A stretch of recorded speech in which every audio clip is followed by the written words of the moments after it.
Happy Nerdsgiving. What? Anyways,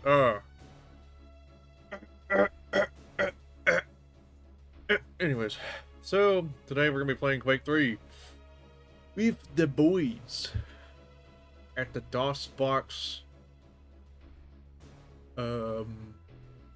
Meth Dash Club. There we go. Exactly. Anyways, I'm gonna go ahead and get the game started and probably undeafen the chat rooms because it's fun. I love chatting. Best thing since sliced balls. I don't know. Anyways, let me go ahead and check something real fast.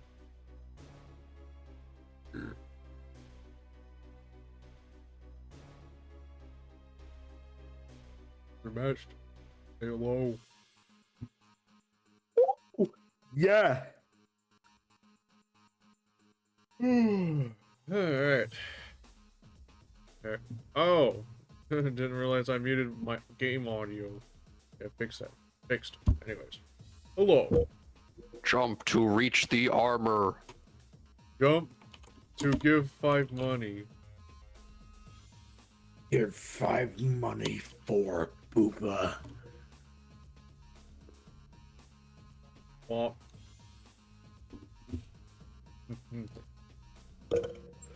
Yeah, I added some more maps, so Cool. that'll be fun.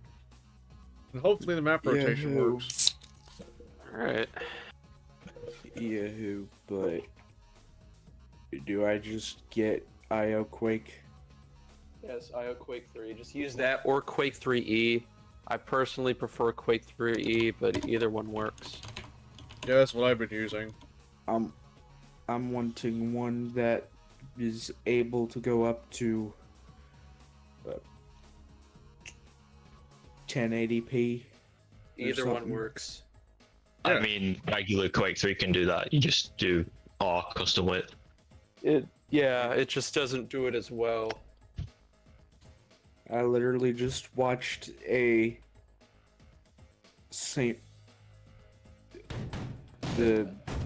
Ryan, is the server up? an animation. It should be. Oh, okay. Let me double check. Because I'm awaiting challenge. Yeah, it says that for me too. Hold on. Oh, you're in luck, 'cause I had the connect. terminal running. Oh, okay. Let me go fix that. Okay, let's Make sure. Oh, is it trying to create a window now? I don't even think it should be creating window. Just dumb shit again. copy. Ryan, you're good. Ryan, Oh. you're ruining it. You're ruining it, Brian. Lol. Bad luck, Brian. Too bad. Bad luck, Brian. Womp. Of course, people say it's the VTuber that brings bad luck. You're bad luck. Well, now, Actually, blame it on Linux. No, your urethra. Your. No, no, your. No, your. Uh, huh? Huh? don't worry about it. If it still doesn't work, I always make sure I have a backup plan. Well, finally, 1280 by 720p. Okay, what do I do? Oh my. Connect. Brian, is it up? It should be. It's taking its process trying to restart the service. Yeah. It's weird, I know. Shouldn't take that long, Is it? but usually Is it tries. Akage dot It's in the announcements. Yeah. But hold on, Brian's still restarting the server. It seems. Mm-hmm. Okay. Okay. Oh yeah, and I just got Quake 4 some time ago, so I'm good for Wednesday's event as well. I was trying to check the status, but I was like, God damn it! I actually tell it to restart again. I hate job. terminals. Brian's Alright, so such ready? Brian's such a great server host, guys. Yeah, I use Windows because it's better. I mean, Linux is better for servers until the thing you're trying to run doesn't have a Linux binary. Yes. Or other catches when you're using Linux binaries.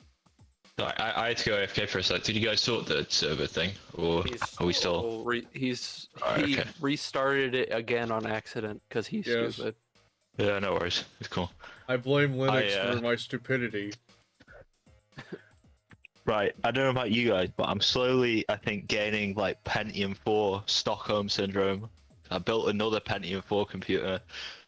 You ready yet? What year target are you going for? Like 2006. Oh, okay. So I got the fastest Pentium 4 possible. Okay. Yeah, no, I've been revisiting my 2001 Pentium 4 system lately, and just I've been playing Medal of Honor, and I've been having a real good time. It's funny you say that because I was just playing. I was just playing Call of Duty 2 on mine. But I found this really oddball ASRock motherboard that is from like 2006, and it only supports single core Pentium 4s, but it also allows ATI Crossfire. So I was like, okay, that's weird. Let's try that. So I got some X1950s. And it doesn't post with the ATI GPUs in it, but it will post with an NVIDIA GPU in it. So I don't know. Like, okay. Really, you're my brother screaming in the money. background. That's crazy. Is the server up yet? It was running fine checked until the I started stream. restarting it. It's just Linux wine jank. It's still complaining, unable to create a window. Why are you using? Linux. Why are you using Wine? There's a Because Linux compatibility issues. Well, we're just running stock Quake 3. But then I got to run a service for Linux, and that's going to take more time than just throwing a copy of Quake 3 onto Windows VPS. Alright, give me more time. Gotta work on that part. And it hopefully shouldn't take that long. Okay. Alright.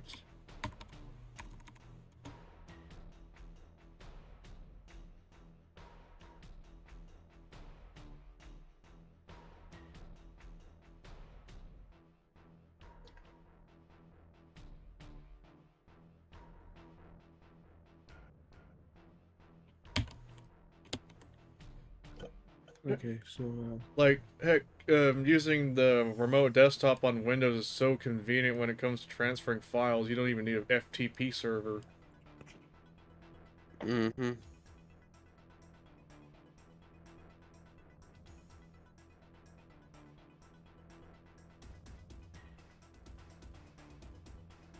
I'd say, like, Linux is probably better as a web server, but game server depends on the games you play. Mm-hmm.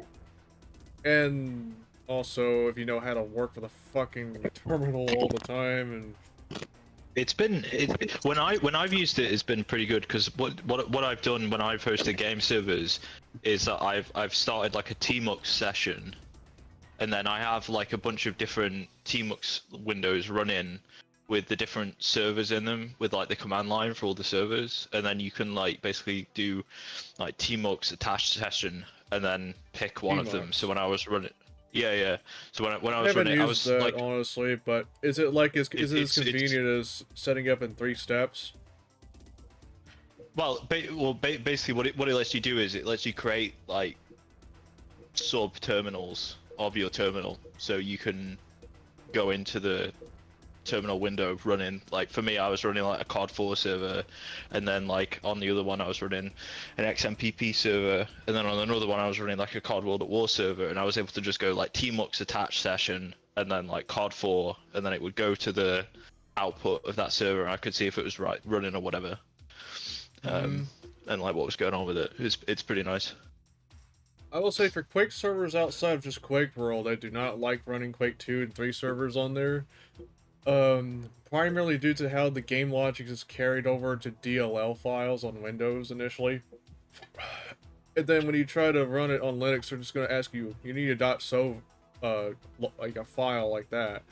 So it means... Well, .so is a Linux version of a DLL. That's Exactly. What that is. Well, yeah, and not all mods have a Linux.so. That's part of the reason why. Yeah. That's part of the reason why I just don't like running game servers like for Quake 2 and 3 on Linux, because like run into a certain mod and it don't have a Linux DLL or .so or whatever the fuck.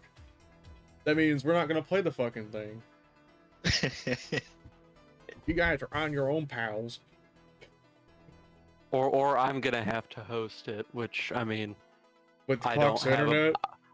well, I mean, aside from last week's little problem, it shouldn't be an issue. I mean, yeah, but still, Cox And internet. it's really just upload speed Mhm. that was having a problem. Download speed was fine. Right. And I don't know how much upload speed kind of games we really require, or that we play require. All right. Yeah. All right. What's the server doing, Brian? I'm copying the game files onto the Windows VPS. It shouldn't take too long now because it's like 30 seconds remaining. What Windows VPS? Oh, the one I deployed. The second VPS that Soli gave me. It started out as a Linux one, but I deployed Windows on it. Because you can do that. Have you used the Windows VPS before? I tried it before. It does have its advantages and disadvantages, but I will say it worked very well because I hosted Counter-Strike with it. All right. Well, let's hope it doesn't have any issues with Quake 3. I mean, I'm pretty sure it wouldn't because it's a Windows game. Okay. Well, Here. as long as it's configured correctly. Was part that was happening. Good old maintenance on stream. Trying to get a server back up and running. But when you set up like what setting up changed on between the when you fix the map rotation and like when the event started, like did you change anything else? only changed the map rotation, that was it. I did not know it was gonna complain about X Windows type shit.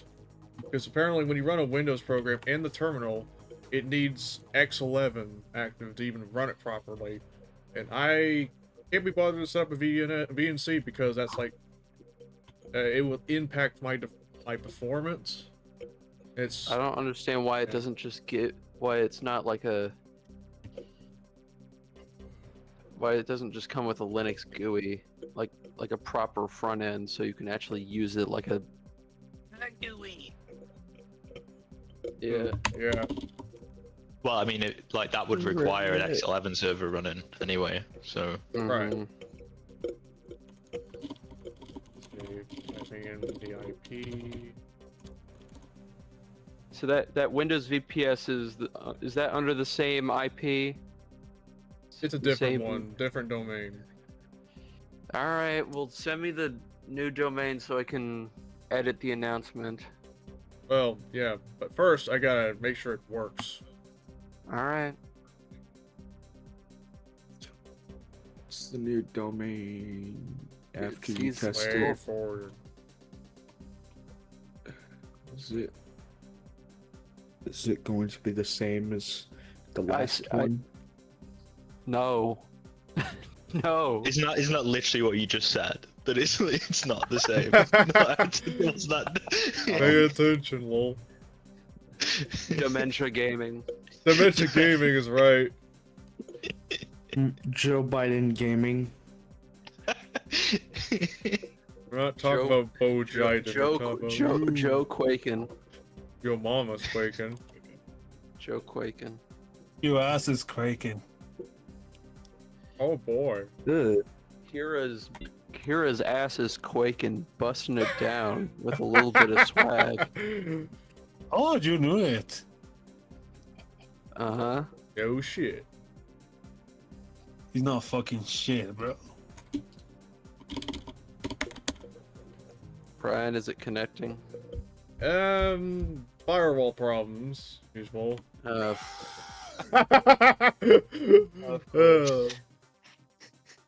It was working fine before, but yeah. Did you try just restarting the Linux server? I have an idea. Please stop. I'm gonna fire up Putty. This may The fuck require is me Putty? leaving the Putty is a terminal like SSH client. Okay. So instead of using systemd to even run it as a service, I'm going to run it on the terminal. As long as I keep it open, the server should operate.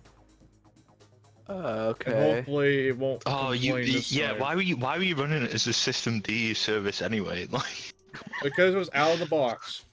I don't want to compile yet another dumb piece of shit thing that'll probably break within like 5 hours. you should look. Don't do it now, obviously. But if you want to just do running stuff through the terminal and you have it running in the background when you disconnect your SSH session, that tmux thing I was talking about earlier, we'll do How that for simple you. is it to set up tmux? Well, you just install it and then you just open a session and then you can just do stuff in that session, and then you leave the session, disconnect your SSH, and tmux will keep running whatever you've set up in that session. It's very quick. I'll hang on. I'll send you the. You don't need to look at it now, but I'll go Right. find you the. Just worry about it Oh after my the stream. gosh. Right. Yeah. See, seconds between keep alives. If it was turned off, it'll automatically disconnect if I don't touch it. So I gotta make sure, set it to 25 seconds to send a ping to keep it keep the terminal Thank you. alive. Thank you. That would help a lot. Ugh. All right, Um, and I'm gonna log into that terminal. Wait. What the? Welcome to Quake 3 Arena. He's quaking, Jump guys. to reach the armor.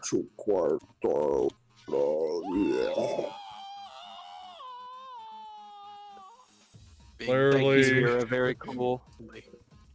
The Blended. who just screamed? It was Hira. Are you guys going trick or treating? Sorry, wrong voice. Been getting into retro achievements recently. Mm-hmm. That shit makes me OCD over games that I will probably hurt myself trying to master. Holy shit. Wait. Hold on, let me check something. No support for DOS games, unfortunately, which sucks because I would like my No DOS achievements for in you. vanilla You're dooming. grounded. I want to be recognized for my achievements in dooming. Fantastic. Good for you. Hira's going full tism on the sandboard right now. That's what she said. Just lucky you say. I must have turned that off or something. 'Cause I can't hear it. Crap. Oh my god. I'm wearing sunglasses while on here. Oh, good for you. Anyways, I'm wearing regular glasses because I'm blind, bitch. Booch.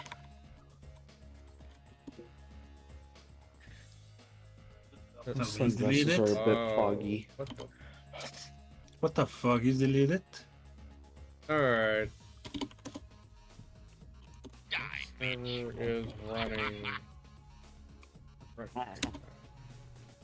I love Linux. I like the fact that it's like complaining about an X server. Guys, Have you tried turning it off and on again? Like just restart the Um, entire server. That's what I said. My That's literally fault. what I said. Oh, did you? Sorry. System CTL. What the heck? But did he do it though? That's the. Yeah, I'm about to reboot the damn thing. I feel like you should have started with that. That's like number one of like PC problems, dude. Yeah, Come on, have you never watched the IT crowd? Come on, have you tried to turn it off and on again? I never watched the IT crowd. That's the universal IT thing, right? Yeah. I'm turning off that It's soundboard. the Fuck universal troubleshooting thing. Yep. that. Have you tried turning the router and turn it back on? Doctor, I'm sad. Did you try turning it off and on again? I mean, it's either that or like punching the computer, and then it just magically works. That only works with mechanical moving parts, Yeah. Imagine like an old iPod. Hey, we have to punch your hard drive. No. Just slap the hard drive on the desk, and then it starts working again. Yeah, you gotta smack your hard drive just like how one would smack their bitch up. Oh my gosh. Smack my bitch up. Yo, can we all say fuck Tim Sweeney? Fuck Tim Sweeney in the chat. Fuck Tim Sweeney. Imagine smacking Tim Sweeney. Oh my god. Okay. Fuck Tim Sweeney. Yo, little shut What up. Tim Sweeney is soy facing over or he is just. Yeah, he's soy facing over the fact that Valve puts AI disclaimers on their game pages. He wonders why people use fucking Epic launchers like just for Fortnite and the free games it peddles. Yeah, that's literally the only draw. There's Like there's no killer feature. Like it's Dude, the killer feature is you can play Fortnite. That's the killer feature, right? Unfortunately, And I'm killer not 12, feature as so in it's a feature that makes me want to kill myself. Yeah, unfortunately, I'm not like a 12-year-old who would care about Fortnite. I can't think of a more useless launcher than Epic, except for maybe fucking EA launcher, because Yeah, because like even EA is starting to. I remember when you could play the Unreal Tournament 4 beta on the Epic launcher, and that was the only reason I had it installed. Yeah, on my exactly. computer. It was like that and Diabolical. Yeah. like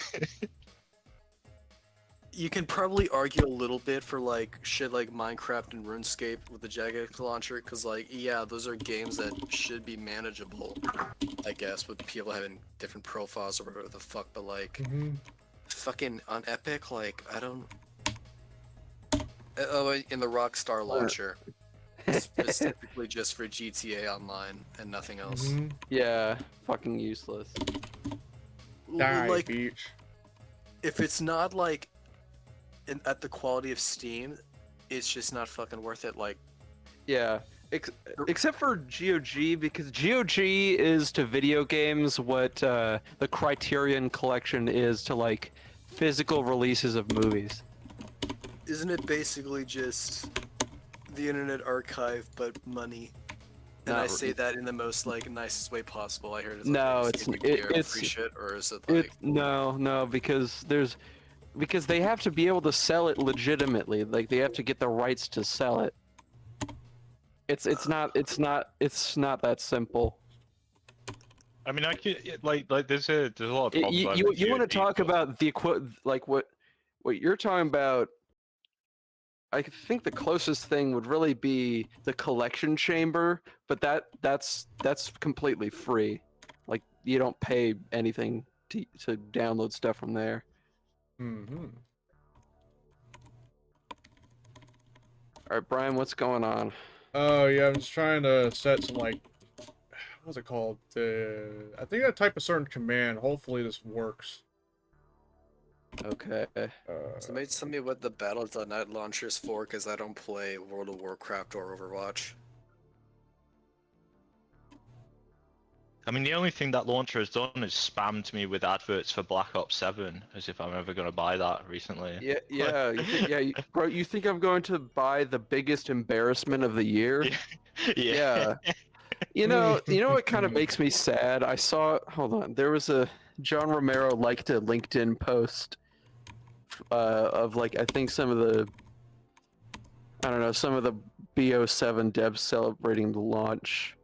I was like, John, you could have just said no comment and just Luckily, left think it gamers alone. don't have LinkedIn accounts. Except for me. Hey, Hmm. I You're was employed? literally. I'm not employed. Well, no, I don't use. If I was employed, I wouldn't really be using my LinkedIn account. You've got the open to work banner Yeah. on your. Yeah, give me a job or I'll blow up your house. Oh man. Imagine blowing up some house for no reason. No, don't get any ideas right now, bro. Nuh-uh. Let's see here. We are creating a society where we are willing to kill each other over a job that's going to make us want to kill ourselves. In Minecraft. Real shit. No, in real life. In real life.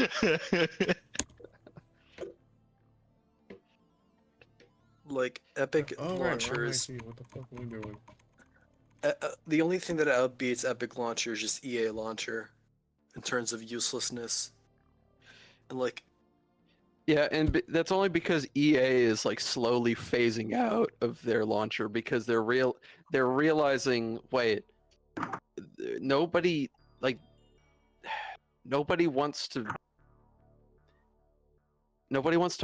buy our shit on fucking Origin. Done yet? I like how it's not even called Origin Fuck. anymore. It's just the EA launcher. Yeah, the EA app. Like the only thing that has He's me so concerned is that I don't know what I'm gonna do with That like is, my spore shit. Like I said, that is Because just there's some- really bad timing too, because I did not expect the server to crap itself. Right? Do you need me to I hate host? Linux. Worst case scenario, might as you well, but use I'm it, going to send you that con. Oh yeah, I gave I you have my my own config. I can just use mine. It's fine. Well, if you take all my maps, that would help a lot. I have custom maps. It's fine. I will host in the meantime while you figure your thing out. Yeah, I probably might do. I might just join your server at this point All right. because Okay. All right. Yes, Let sir. me edit the thing in the announcements. I did not expect that to crap itself. And that goes to show why I hate using Linux as a server so much. Microsoft has sabotaged your VPS. Not really. I have This two was different- all an elaborate ploy. I mean, the problem Luckily with for me, I computing right I now had is like that- is two that, like, droplets. the problem with computing right now is that like Linux isn't good and it was never good, but Windows is now so bad. Yeah, that, like, exactly. Nothing works. Nothing works. like on my work machine, Teams just got bricked for some reason, and now I Okay. have to just use now I just have to use the web Teams because the Windows Store app will just no longer install or reset or uninstall. It's just an inert brick on my machine for some reason. Well, And Hey, it's people, like, like I said, like come people on. might kill me for saying this, but really, like, I'd rather put up with the fucking predatory issues Microsoft has to throw us to our mouth, like AI and stuff, rather than dealing with an operating system that just refuses to work at the most weirdest ways possible. I hate to say it, but it's true. Windows will stay convenient. Right. I mean, I understand. the I've sentiment, seen yeah. Windows do that too.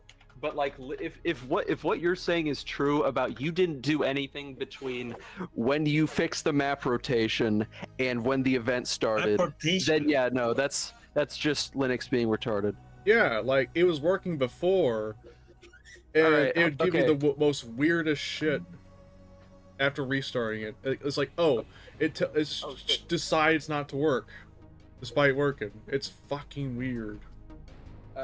Is that a retro tank you're using there, by the way, Rift? Just out of curiosity.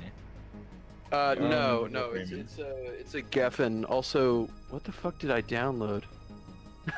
What did I download that just fucked up my quick pre-install? What the hell? Oh, you know what? Bro, Hold on. why you using it? No, hold on. Windows I know XP? I know what it is. I know what it is. Hold on. Let me get Bro, rid why of it. you using the in Windows XP? Oh. Hold on. Wait. Wait, we're hold on. I'm still shutting doing down it. the server for a second. I'm shutting down the server Oh for a god second. damn it. Hold on. God damn No, it. I got it. I'm starting up again real quick. Oh my All right, god. it's up. Get back in there. Get back in there. All right, yeah, it was the Nope. flexible HUD. It says download I error. don't have any maps. SDL. What map was it trying to download? War-pack1.pk3. I don't have the maps. Oh, you know what? 404. Is it? No, I bet it's the download server. Wait, Brian, send me your download. No, wait, you sent me your URL. Let me set that real quick. Alright. Where is it? Well, you can grab the map zip from Well, yeah. Hold on. the site. Sorry. Hold on, I got it. SVDL URL. And Brian, you put all the maps from my server onto yours, right? I'll have to double check. Just in Alright, case, I could probably. Okay, I set the DL URL. You can try rejoining now. Alright. Oh yeah, I might need to get your maps into my my thing here real quick. All right, connect. What was that console command to make the lightning less laggy? CL underscore or no, what is it? Or no, CL true. I'm trying to remember now. CG. I had a great 300. It's CG underscore true lightning, and then you set that to like, what is it? Yeah, set that to 1.0. Cool. All right, let's rock and roll. Rocket low. All right, Brian, let me know if your thing's working. Right. Trying to extract all that stuff. What is the IP right now? What is the ping, bro? What do you mean? What is the ping?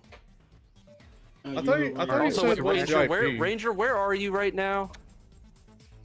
Texas. Okay.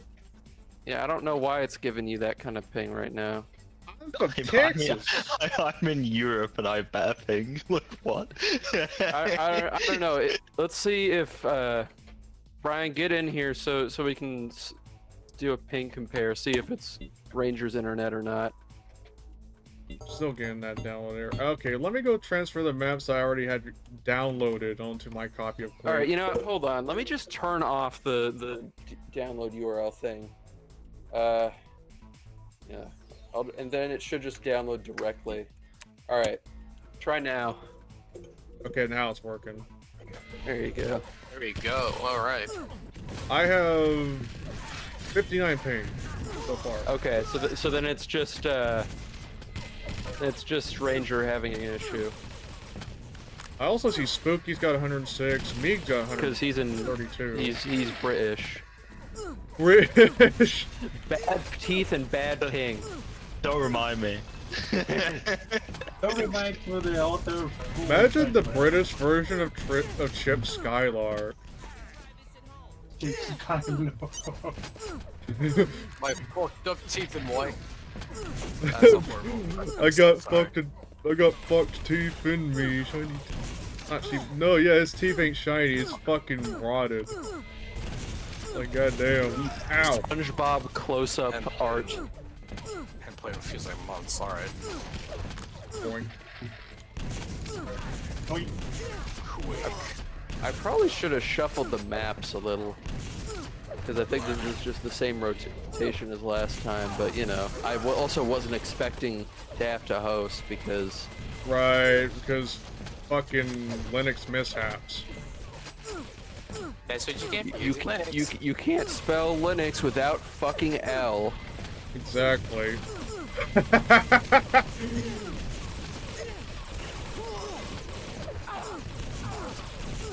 Back in '90s, they'd probably say you can't spell Windows without a W, bro. 98, let's go. The conveniency of Windows is a W. I think I like yeah, how it that's keeps the getting reason that Microsoft is still in business is because they have convenience and they have support. Okay, get connected. You take those away, Microsoft is fried. Is deep fucking fried. And I can't see those two things going away anytime soon. That's the thing I find funny about Microsoft right now is that like they keep doing like terrible things, but then their business is just being sustained by like what a bunch of like really smart people did like 25 years ago or more. Well, it's gonna fizzle out eventually. Yeah. No, here's the thing. Nobody in tech right now knows how to do anything, because it's there's no vision anymore. It's all profit margins. It's all appeasing shareholders. There's no. Well, I get the impression that a lot of the ground floor people don't know how to do anything either, from what I've seen. But I mean, part of the problem with that is that obviously all of the people who built the foundation that we're all standing on, they refuse to teach anyone. So you know, like, it's kind of their fault, isn't it? Like, I think partially. I think at least somewhat. Who's joining? Yeah, the audience looks hungry for Quake 3. Oh, fuck.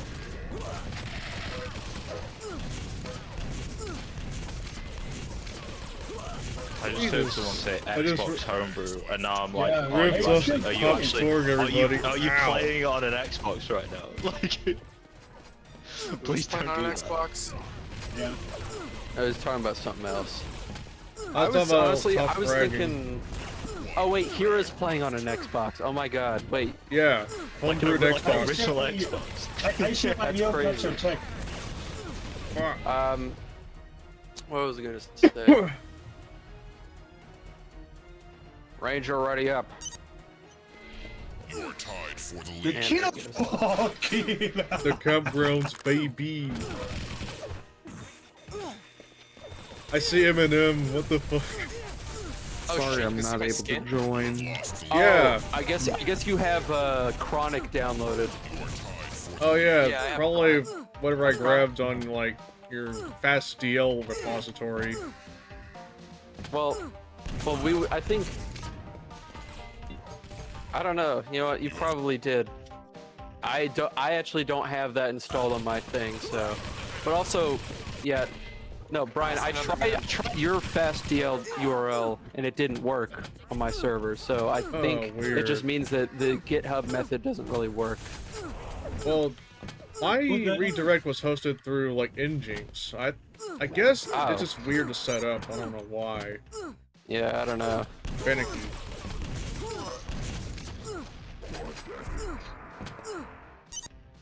Yeah, I didn't have much issue setting up redirect for games like UT. And I still love UT, so... If I had to choose between UT and Quake 3, I'd go with UT. Because I just I would love go the with game.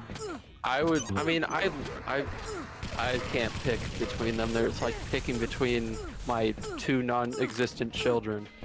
Like, that I yeah, I'm don't- not that a I fan don't of picking have. between the two, but if I was forced into picking between the two, it would go for Unreal Tournament. How you guys doing? I have more nostalgia for Quake 3, mostly vicariously through Quake Live. Ah, I don't know if I use vicariously correctly, but I mean, I guess I get what you mean by that. Yeah. And Yeah, yeah, sure, I mean, yeah, kind of, yeah. Yeah. I have more nostalgia for both games, even on consoles. I mean, I didn't really start playing UT until like sometime in 2019, 2020. I think the first time I okay, played so- UT was on the PlayStation 2. The piss shit too. Real. Piss in mine's on our PC. piss in your world, shit in ours. PS2 is great. You? Hey, Would station. you like to PS2? Of the compensation. Who the heck is this? Who the heck is Alex? Guy that joined recently. Oh, okay. Welcome, Alex. I gotta set the there. We got Alex, how are you? 8 players. That's cool. That's Yeah. really nice. Don't like People me. like this game Exactly. for some reason. It's You know what? You know what? Speaking of games that people really like at the moment, I checked out what's it called? Time Splitters Rewind. I did People too, were- actually. Yeah, people really seem to like it. It's I don't great, know. dude. I played it. I played it. It feels. I don't know. It definitely I tried the feels multiplayer like and it was early broken. access. Yeah. It just feel. I don't know. I think they need to polish the game feel. Because right now it just isn't really connecting. It just the draw isn't really connecting to me for me. If you get what I mean. Did you ever? I mean, I guess. Did you try the original for comparison? Well, no, because it's not on PC. I mean, I have Time Splitters 2 on the original Xbox from Yeah, a family friend, that's but what I mean. I haven't played that one yet because I want to play the first one, but I don't have the first one. Maybe if you played the Like bond my match, first maybe impression we'll of get the feel. Time Splitters Rewind was like, oh, the Unreal Engine look. Yeah, That was that was really what kind of broke my. That's what kind of broke my immersion. Is like this is so Unreal Engine 4. It kind of hurts. Yes. Yeah. Yeah, Exactly. me, Yeah. Brooke, and Xenukum tried it out in multiplayer. It was I mean, fun, man. it was fun, yeah. Yeah, I I like still- it. And like I can sync. I could definitely, you know, once it gets some more polish, I could definitely sync, like, you know, sink some time into it. Oh, I mean, I please, do dude. like some of the Fucking- character designs for Time Splitters as well, especially the Jester It's girl. fucking Yeah, yeah. because they have Great. boobs, Brian. Yeah, you read my mind on that. God, Brian, you fucking gooner. I mean, Alright. aren't I have most of something to us say about gooners too. in this stream and audience even? Like heck, my audience the only probably one. might be gooners in Your, yeah, secret. your audience, yeah. Well, in this voice call, you're not the only one. I mean, imagine. I mean, we already know Eggplant is Gooner. Okay, but Eggplant also looks like a gooner, so that, you know, the carpets match the drapes. Real. I'm sure Rift is a gooner. Information about his straight. But yeah, I just popped in. How you guys doing? Doing all right. We're We finally doing- got in game after fucking server mishaps. after I said fine, I'll do it myself. Thanks, Crazy, Linux. 40 minutes in.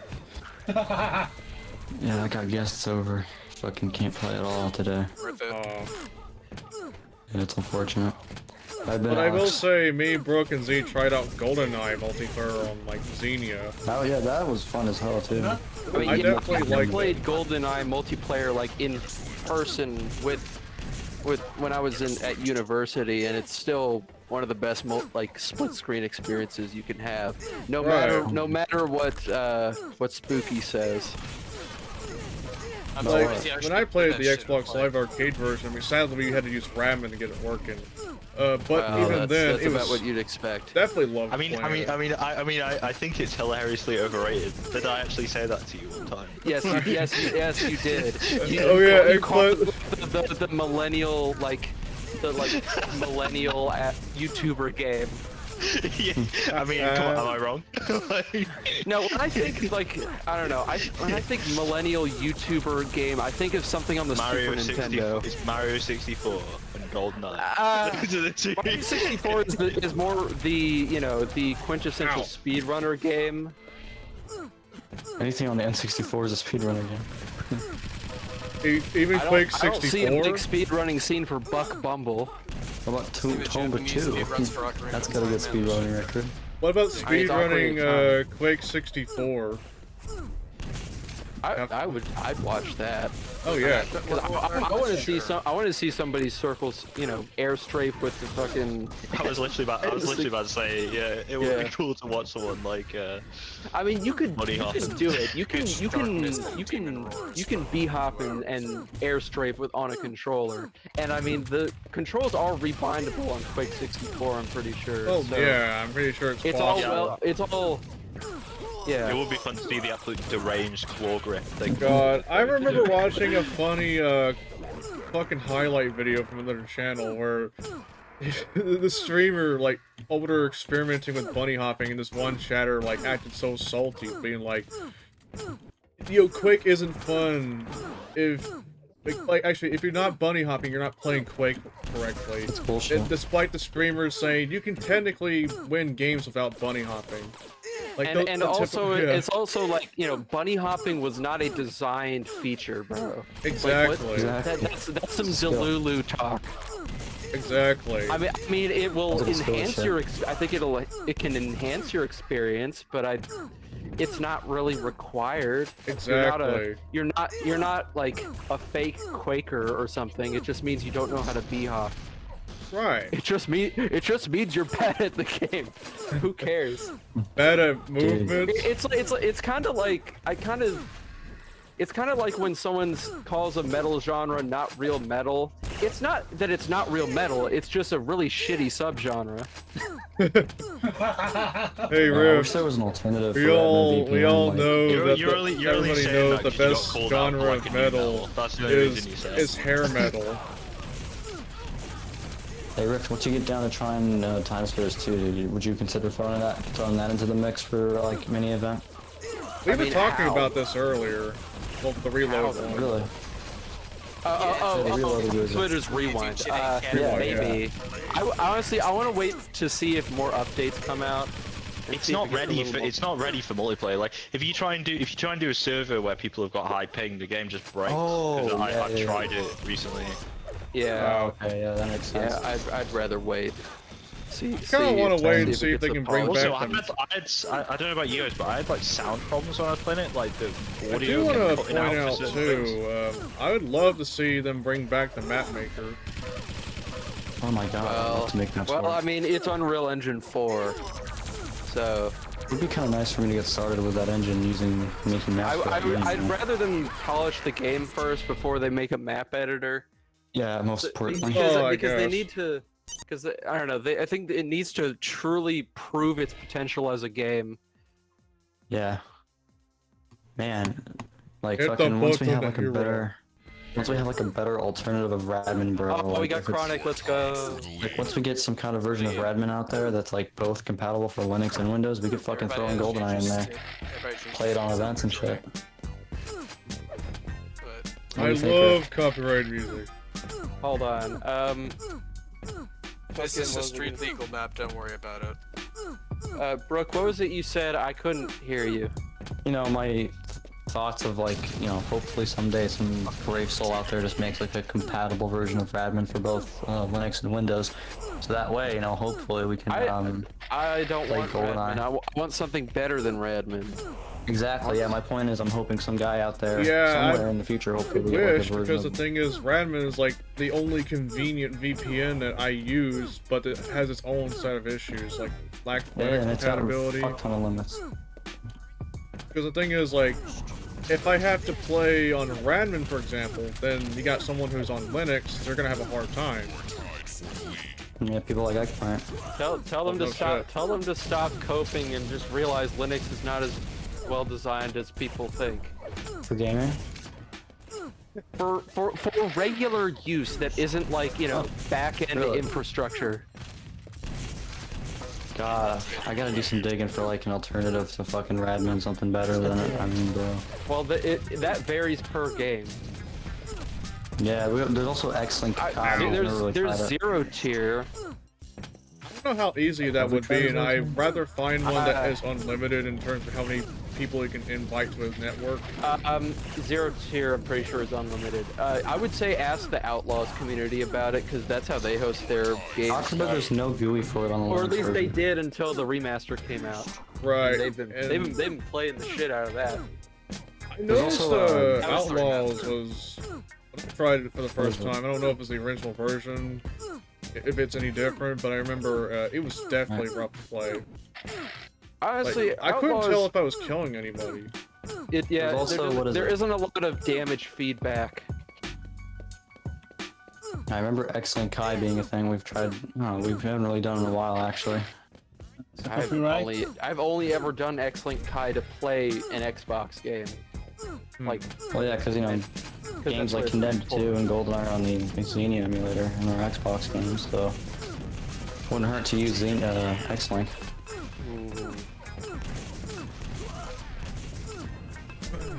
But yeah, like, But either way, man.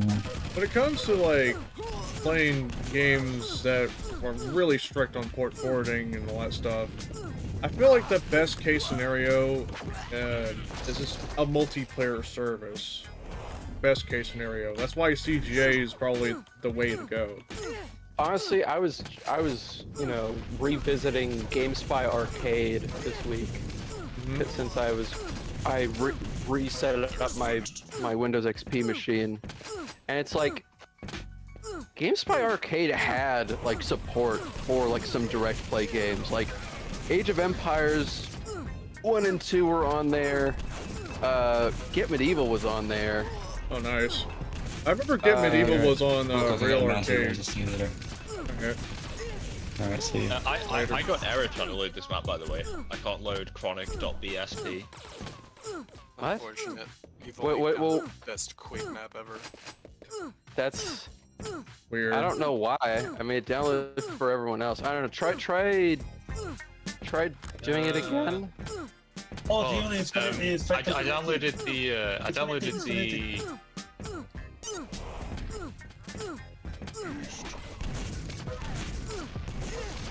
Download what? I downloaded the map pack from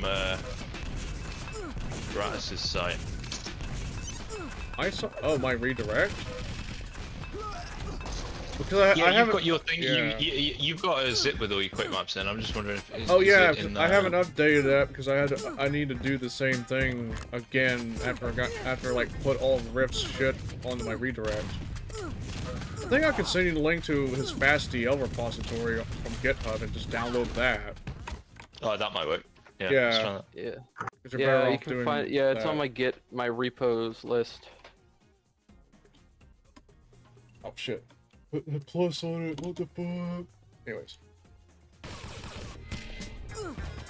Why you follow me, bro? Oh yeah, I'm still laughing at the.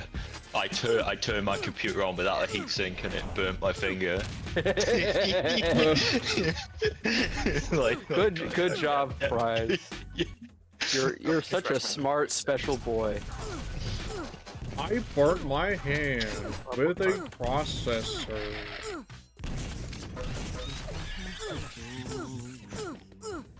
What up? Could probably tell Klesk to snap back to reality. Hope he goes gravity. Yeah, I need to put this server on Jedi Academy. Desperately. This I need to server. learn the Force. This whole server. Yeah, I'll just host myself if I need to. I don't give a fuck. I could probably host. I gotta give you my configuration then, because I know how to edit these servers. I mean, it's id Tech 3. I know how to edit id Tech 3. Yeah, but my configuration files allows me to edit anything. You can have like all jetpacks or whatever. Well, I just want to do like I just would probably want to host just a stock sort of game. Stock Deathmatch is also good too. Yeah, cause I want to play the game. Cause I've never played Jedi Academy before. I want to Gotta play, play it, like, the you know, game the way God intended. way That's good. God intended. I got one with the just the stock maps plus the little bonus maps Raven put out after the game launched, which are Yeah. Raven saw. DLC. Fuck. Yeah. Well, I'm not even talking about like maps. I was just talking about like gameplay. I mean, as in terms of maps, I like to choose maps that feel cohesive with the original game's aesthetic, at least to some degree. Well, all the maps I got are kind of weird, but I don't usually play those. Thing is, like, Typical gameplay third-party maps, ports from other games. Weird third-party shit, yeah, but like gameplay-wise, if you're looking for like, well, you're probably not looking for gameplay editing, but there's not much for like changing the vanilla game, unless it's some weird server shit that I don't understand.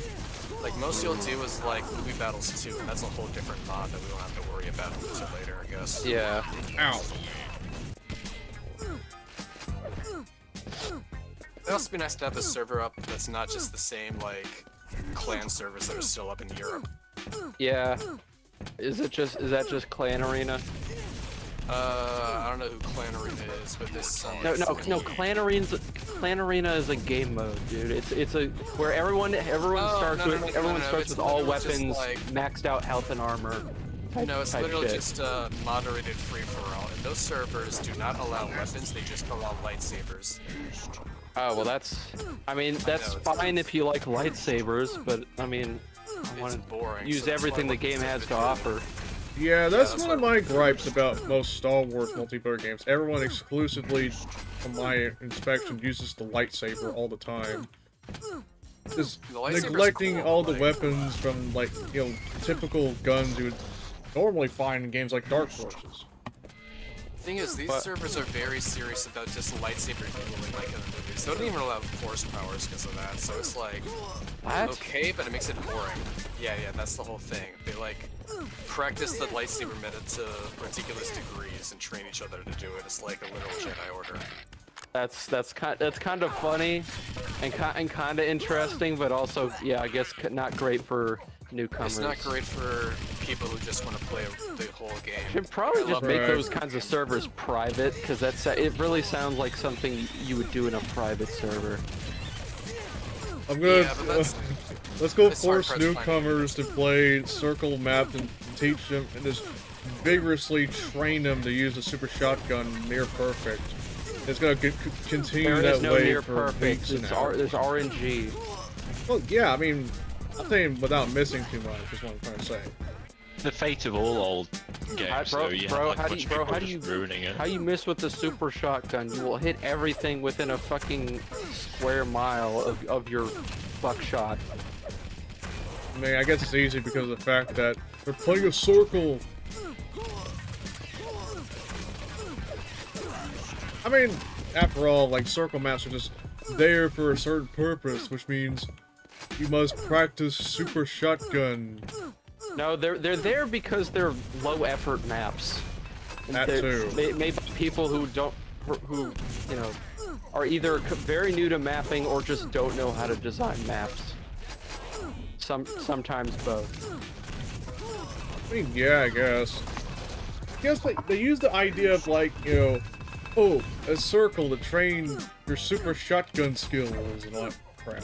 Sure, but it's I don't know. It's I mean, like if you want to play to have fun, then it's like you're missing it. Right. Yeah, that's the reason I why I feel play like- movie battles 2 more often, because not only is just the gameplay is better, but also because the servers are more just than just like the You're fucking tied for the lead. same sabers only servers that I've seen Right. in times. I feel like people might want to pay more attention to, like, oh, learning a map rather than just, like, learning a specific weapon. It's one thing learning And a I mean- specific weapon, sure, but And you it's won't get really really learning the much. map is really just, you know, you just play it. You just play the map and you just explore the map as you play it. And then try to memorize where the pickups are at. Yeah. The maps, the focus on the map is more prevalent in movie battles too, where people actually care what's playing, because like, you can go on maps in like Death Star, fucking some other shit that I can't remember the name of, but I it's think like as far Death as Star. Star Wars goes, I'm more of a fan of like Battlefront. In terms Oh, of yeah. in terms of multiplayer. I mean, even single player. The mod, the Galactic Conquest. I haven't you- played you Galactic just- Conquest. Or wait, the mode. Yeah, I think it's been a That's long fucking time. great. I don't know. I only found really played it recently- for the multiplayer. It's funny you say that, and I've heard other people say that about Battlefront, but for me it was always a single player game. Like, I mean, That yeah, reminds that's me, actually. I know next week, on the 4th, will be Blood Refresh Apply BB. Oh god damn it. on the 4th. I thought it was on the 11th. December 4th is when Fresh Apply comes out. Well, Free Fresh Apply comes out. They delay it? No, I thought it was the 11th. No. It's coming out on the 4th, on Thursday. Fine. It's for December 4th. Checking right now. Oh, okay. Yeah. I don't know. Why did I think it was the 11th? What's on the 11th? No, that's when the Game Awards are. That's when the Game Awards are, and that's when that's the likely date that it happens. It. what's it? I mean, all I know is that when you you've been. think, do you What do you think? think it in terms of game announcements? What is the one game? The one game that you Oh, think what? of? Half-Life 3?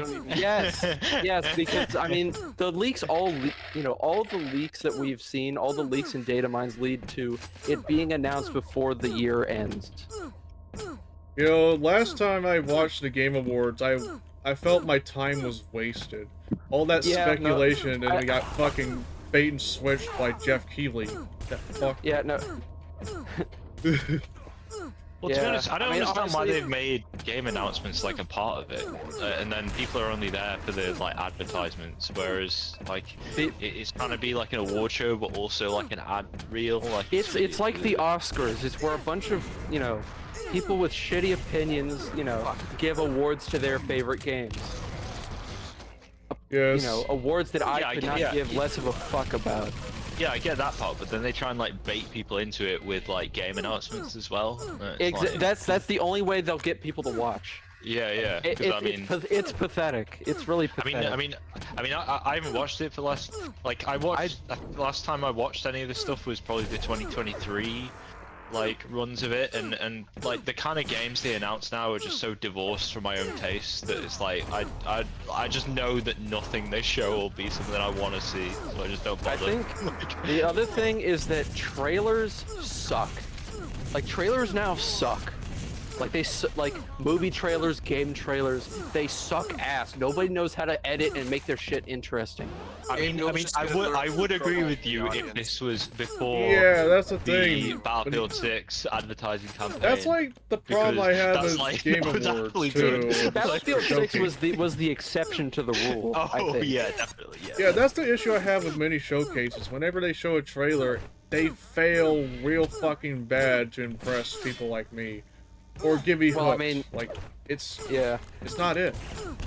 It's just even if the game ended up being fire, if you don't have a good trailer, people aren't gonna flock to see it, and it's just all right. And if all you're gonna do is blow your money on a big marketing campaign and then have just shitty trailers, people are just going to be annoyed that they keep seeing the trailers again. They're not gonna want to play your game. I mean, yes, by statistics that will make some people more likely to buy the game and play it, but that isn't how you market, man. That isn't how you market, because that's marketing short term. Because long term is that you actually build a good reputation with your audience. Valve is like the only people that kind of understands this, and that's how they can get away with fucked up shit like the classic offensive debacle and the CS legacy thing. They get away with it because they still have like a plenty of they have the currency is respect, and they are fucking loaded. It's funny you say that, because like when the press coverage for the new Steam hardware was recently, one of the things that I picked up on and noticed about Valve is the way they talk about the way they talk about the products and how they're pitching them to customers is they don't take the customers for granted, and they're like, we want to make something that the customer would actually want to buy, and they talk about it in those terms, and it's so different from where all the game studios are just like, yeah, you'll buy it anyway because it's X, Y, Z IP. You'll buy my Soylent, my gamer Soylent. My gamer Soylent. Whereas Valve are like, the game. It's like, hey, we made this cool thing. You should check here. Come over here. Check this out. Yeah. I've heard the Steam machines are also interesting in terms of what they're going after in price. They're aiming for a competitive price. They are aiming for. We have not seen what that price is yet, but if they try and rival the current consoles, that's going to disrupt the whole landscape. I think it will be for the better. If that VR headset is sub $1,000 as well, just because of how small it is. Well, we will see. I mean, it's certainly possible. I don't know. I've heard some gripes from some more inner circle VR sort of enthusiasts that it's lacking some things that the original Index had. I don't know. Maybe Valve is trying to fill a lower price bracket with their new headset. I don't know enough about VR to really say, so. I only thought about getting into VR. The Oculus Rift is terrible, and I would only know appreciate about a new headset. I was about to say, like, I thought about getting VR once or twice, but that's only because I wanted full body tracking of the VTuber. Honestly, I'd rather just get leap motion so I at least have arm tracking. Honestly, you gotta have room to use VR. I mean, Exactly. I think nowadays I think I have enough room to, you know, to do a little VR. But I don't know. I don't have the income or really or enough of a desire to really, Yeah, you know, it's very much get the Right. equipment. it's very much a rich guy's kind of thing. VR. It's either a rich You go guy all thing in. or like, you know, you're really just invested in it. Because I think, you know, I don't know, man. I feel like VR chatters, man. VR chatters. Well, they're a different. Well, they're all. That's a different breed. They're all like software engineers, right? Yeah, yeah, exactly. They're all suspiciously wealthy software engineers. It's like, bro, where do I get in on this shit? Come on, I gotta make some more furry friends. Gotta get in the VR chat and start. Maybe if I make friends with enough furries, I can get that QA job. Yeah, they'll lean on lean on some guys. They'll lean on some guys for you. You know, they'll get you in the door. Oh whoa! I'll give you sloppy toppy if you get me a job as a QA engineer. Lovely. Akage, VR chat win. You heard me. What are you gonna do about it?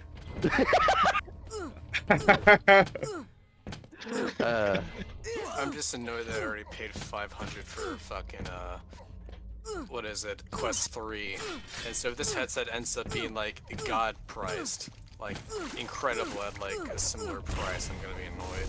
I mean, after how locked down the Rift is, like I would never touch any of the Meta / Facebook / whatever they're calling themselves this week headset. yeah, like that's again, a choice, really. it's awful. Yeah, you Yeah. need Like, a I Facebook had to account make, if I like, recall a- correctly. At least it's not the Yeah, Apple Vision Pro. You are tied for the lead. Tunnel Vision Pro. I mean, again, it's like that thing when Valve were talking about the hardware. Like one of the things they said was like, it's your hardware, so who are we to tell you what to do with it? It's like, yes, please, just sell me the hardware and let me fuck around with it. That's what I want. Like, how hard was that? Exactly. It's like because Valve knows you know. The long Valve game. knows how to play the long game. Yeah. They are the only company willing to play the long game because they don't have to answer to investors and shareholders. I was gonna say it's because they don't have gel breathing down their neck constantly, which is like it's funny, isn't it? Like everything wrong with video games basically goes back to like, oh yeah, this company had an IPO and it went wrong. Yep. Yep. Ow. I hate the stock market. It shouldn't exist. I sound like a crazy person, but you know I'm right. The stock market. It should not exist. The only people that should tell you how to run your company is fucking labor unions. But the investors. Put me on the podium. I'm gonna run for fucking. I'm gonna run for mayor. Mayor Steve. I'm gonna... no, but for real though, Imagine only people outside your company that should be telling you what to do are fucking unions, and that only pertains to, you know, treating your fucking workers right. Right. I was about to you bring gonna- up, since you brought up QA, imagine how funny it would have gotten if you got a QA job at Night Dive Studios. I check their website sometimes. They had a QA position open once, but it was a QA lead, which I'm not qualified for. So I mean, after working with someone who is supposedly a QA lead, I don't actually think the bar is that high, to be honest. well, I mean, on paper it is. On paper, yeah. And yeah, and I don't know, my papers don't really match. I mean, I have an associate's and 2 certifications you know, in a different time, that would have been more than enough to get started, but not in the big 25. Handshake, and a firm handshake. A firm handshake, yeah. Firm handshake, Sonny. A firm handshake from my skinny ass. You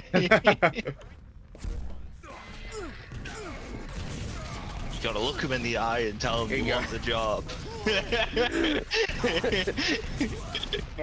I want this job. I If you ever want want to job. see your daughter again, you will give me this job. That's how I got my job. If you want to see her- line in '67. How's your daughter? If you want to see her again, you must patch this video game. Oh my, Brian, that's gonna be how you end up in jail. I swear to God. Oh god. Don't worry. My Brian is Brian is going to end up jail. in jail for a massive. He's going to jail. In the Night Dive Studios Discord. Yeah, he's going to jail. Just wait till I get out of Instead free. of trying to just get into the industry, you're just gonna have a crash out. Real. It's like, bro, I'm gonna fucking do, you know, I'm gonna do it my fucking self. I will get in there and I'm gonna, hey, asshole, why did you do that? Why did you fucking do that? Why would you, in your right mind, do that? Brian's taking the VTuber route. He wants to, yeah, he wants to. He's taking the YouTuber route where he crashes out and wants to, you know, get in a boxing match with somebody. Yeah, I challenge Edward to a boxing match. Bruh, that's fucking crazy. But what was I gonna say? Fuck, I was gonna say something and I completely forgot. Oh, fuck.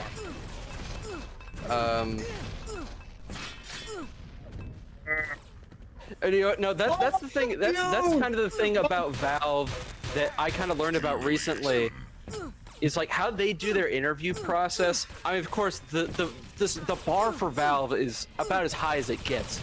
But like the thing is, the way they do their interview process focuses on good decision making, and I think that is so fucking key. Because it's like. Good conversation. Everything bad in modern game design, like from game design to engine programming, all comes down to bad decision making. Oh yeah, for sure. Like, because if you're the guy in the position to make, I'm looking at you, Edward. I'm looking right at you. Right in your soul. Fear him, guys. I'm not gonna yap about this anymore. I'm gonna get myself canceled or something. Anyway, you got banned from all the night dive okay, related forums. yeah, no, I'm gonna get fucking blacklisted. I'm gonna get blacklisted from like Doom World or some shit. Real.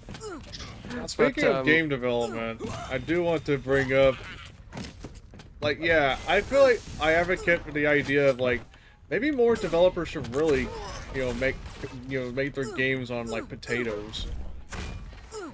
I think what they need to be doing is they need to have like proper optimization testing at like multiple stages in development to see if it really performs acceptably on the target hardware. Exactly. That's why nobody does that for some reason. Exactly. Right. It's like, I mean, look at what was it? Like even id Tech, fucking id Tech it's starting to catch up. It's starting to catch up with id Tech 8, with Indiana Jones and the Great Circle. Not so much Doom: The Dark Ages. That ran fine, but I mean, also I have to rely on DLSS, but that's the standard for everything now, which is really stupid. I don't like that. I mean, in defense of that, it is like ray tracing forced on. So if you got an older GPU, you're Yeah. gonna want Right. DLSS. Well, I mean, I'm running on a current. I'm talking about a current GPU, current generation hardware. You have to run What, like DLSS. 5070? Right, Yeah, I'm not- 5070 and like a Ryzen 5 9600X. Right, I'm So you not try a to run big it at fan 4K? of like forcing something 1080. demanding on. Oh really? on the Wait, things. so you like DLSSing up to 1080? So you run it at like 720p? Well, I mean, if the, I mean, it's dynamic, so it's like, if it gets that bad, then yes. But I mean, I don't know. Most of the games I play don't really have that problem. But you know, Indiana Jones and the Great Circle, for the most part, runs fine until you get to like the Siam hub, where it's in the jungle. And all that foliage starts to really tank your FPS. And then I think back to 2015, and I think about Star Wars Battlefront. Despite that game's problems, you know, Oh yeah, the Frostbite engine. it had Like- it had the best looking graphics of that era. I remember my mom walking in on me playing that game one time. It was like, geez, this game looks like real life. And it was Forget how fucking beautiful those games look, man. yeah. Though the one Achilles heel that game had in terms of graphics was the hair, because I remember the Death Star DLC coming out and a Chewbacca looked atrocious.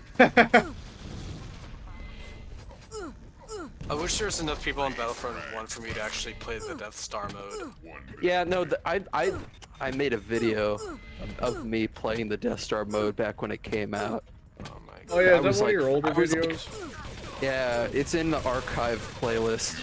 Oh yeah, the one sitting alongside Beanie Bust. Yeah. Yeah. Fuck. Yeah. It makes me wish like dedicated servers and like server lists were still a thing in modern games. They'll make things a lot easier. You know, Battlefield 6 has a server list. I don't know if they have reminds dedicated me- servers though. Actually, that reminds me a lot. No, they're not real dedicated servers. Of course. As I Like was if you saying, spool like, up a custom match, it's just an EA hosted thing. Sorry. Well, I think they should really do that at least at some point. now I was gonna say yeah, like they won't that. know. Anyways. Ham, Why are you quiet, Ryan? Excuse me, my lips is completely closed. I am speaking right now. Are you speaking? Actually, And spit it out already. all right. I was about to say. It reminds me of a post I made or a quote posted on Blue Sky. I think it was about what should all games have, and I said community modding support, dedicated servers, and source code releases when it's considered like discontinued. I feel like those are 3 important things that every game should probably take notes about. I think that every game should have it should be the source code release. I can Yeah. understand not having having mod support because not every game wants to do that. But I think some games really need it right? to really have an active multiplayer scene. And I think same goes for dedicated servers and server browsers. Like those two things kind of go hand in hand a little bit. Because like, say if the main servers are down, you can run your own. You don't have to like be at the whims of like some back end or something. It's funny you say that about like every game having dedicated servers because like I think we're gonna reach a point where like that's like some kind of like legal liability because the stop killing games thing. Right? Yeah. They had the UK Parliament debate about the stop killing games stuff recently, and one of the opposition kind of points was that user-hosted servers open people up to things that violate the Online Safety Act or whatever, i.e. Right. user-generated Mother edgy violates the text. online scene. Yeah, Well, and it's I mean, like, what you do then is that you Ugh. have like an agreement thing It's like, you know, it's like when they used to put in games like, you know, online content is not rated. Yeah. But that's not enough to satisfy this new stuff we have in the UK. Basically, like any service that allows you to transmit text through it at the minimum is now subject to these like rules that require like ID and stuff like that. So which is dedicated servers with text chat, like a Quake server, for example, where I can say, you know, hello. that also falls under it. And that was one of the things they argue against the stop killing games thing, which I thought was quite not cool. Yeah, I think that it's really stupid, and I think, you know, I don't know. I think it kind of, you know, there's this thing about, you know, there's this sort of thing about security that people are all of a sudden becoming so worried about, where security is kind of just reaching the point where it's starting to, you know, like, and I don't say this like, you know, a fucking ANCAP, but I mean like, you know, that it actually starts to infringe on customer liberty. We're talking about the ID requirements. I mean, if I buy a product, I should be able to do what I want with it, right? I mean, that's how it always works. Like, I mean, that's like the bare minimum expectations. Exactly. Right. And was that something that was brought up in the debate? Because I think it should be. No,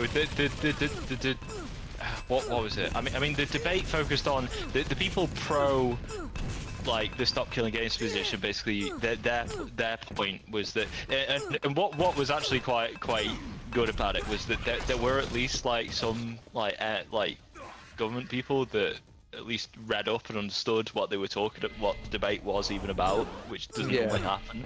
And their point was basically like, you know, the consumer rights angle is, you know, you pay for something and it doesn't have like at the bare minimum an expiry date on it. Right? Yeah. So yeah, like this shouldn't be able to buy something with the expectation that it just self-destructs after like 2 years. That does run afoul of the consumer laws. Exactly. And yeah, it's that's like, the thing here. Like, as it currently stands, it's like you're buying a fucking gallon of milk that's just about to expire. Like, that's exactly. how, like, yeah. Games are art, not food.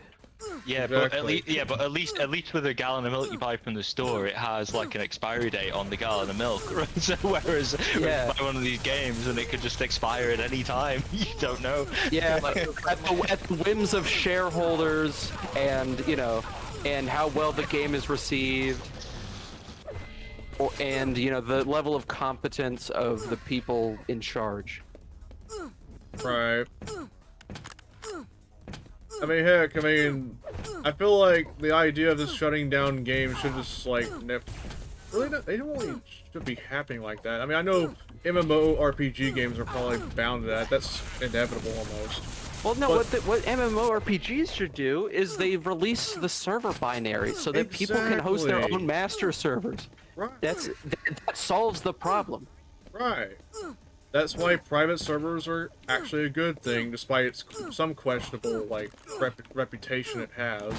It's just the fact you can run your own servers. I think the questionable reputation is a slippery slope, because it's really just, you know, anybody can do anything bad fucking anywhere. You're not going to be able to stop that. The matter is, you know,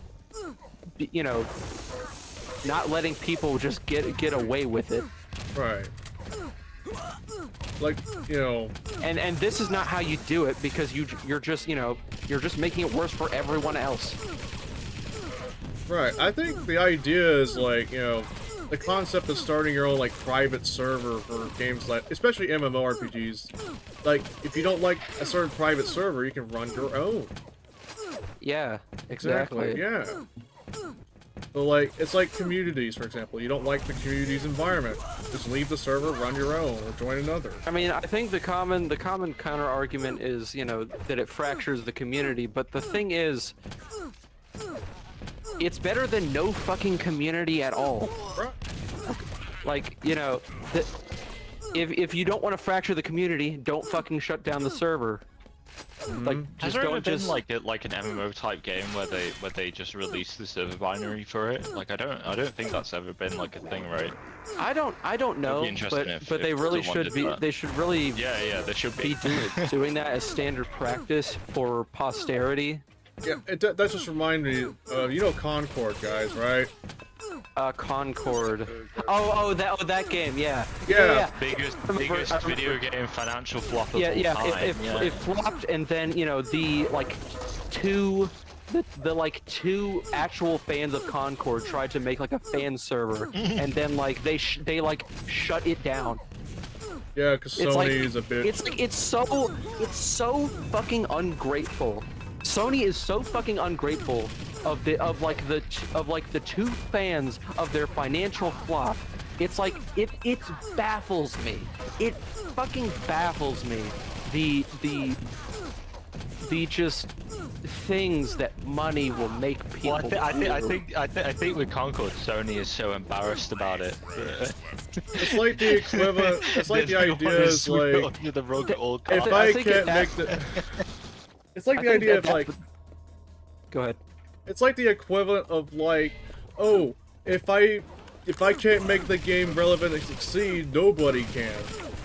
Apparently. Yeah. No, well, I think the embarrassment thing kind of makes a little more sense, but I think even then, I'm of the belief that flaws in art should be, you know, exposed for all to see.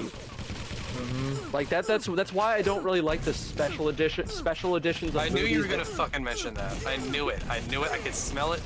Yeah, yeah. No, that's why I don't like the special editions of movies that, like, you know, touch up, like, you know, original mistakes or replace original effects in the film with, like, you know, digital enhancements, because it just you know, it sanitizes history. That is what sanitizing history looks like. It should. They literally should just make yeah, it like like Master Chief anniversary. No, like that's the thing. I mean, like if they were Concord to, should certainly be preserved as like a kind of a capstone of a certain era of like garbage, like corpo. I think art. that Capstone should be preserved in the same way that the Berlin Wall. No, I don't mean Berlin Wall capstone and in- Confederate monuments should be preserved as an example of what not to do. exactly. I don't mean that capstone. I mean like the term. Well, no. I don't mean capstone literally. I mean in terms of, like, you know, it is history to be, you know, to be learned from in terms of what. Oh yeah, what Concord not is to definitely. do. Yeah, exactly. That's what I Right. mean. Concord is definitely what not to Those do. who don't learn the that's what history I are mean. just doomed to repeat it. Yeah. Exactly. You know the funniest part is Sony didn't learn anything, and they've got another Concord on the way. Of course not. As long as there are shareholders. Games. I don't know if you've As seen long that as there one. are as long as there are shareholder nutsacks to suck upon, nobody will learn fucking anything. Shareholders, more like shitholders. Shit beholders. Shit beholders. Ugh. All that money and they can't make a game as fun as Quake 3.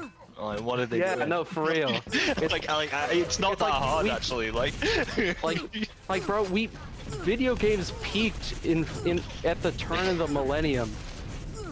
This is it. I always thought You know, gaming. you know how in the Matrix they kind of allude to how society peaked in the year 2000. They were right. They were fucking right. I always thought gameplay as far as video games and art goes, it fucking peaked at the turn of the millennium. Let me see.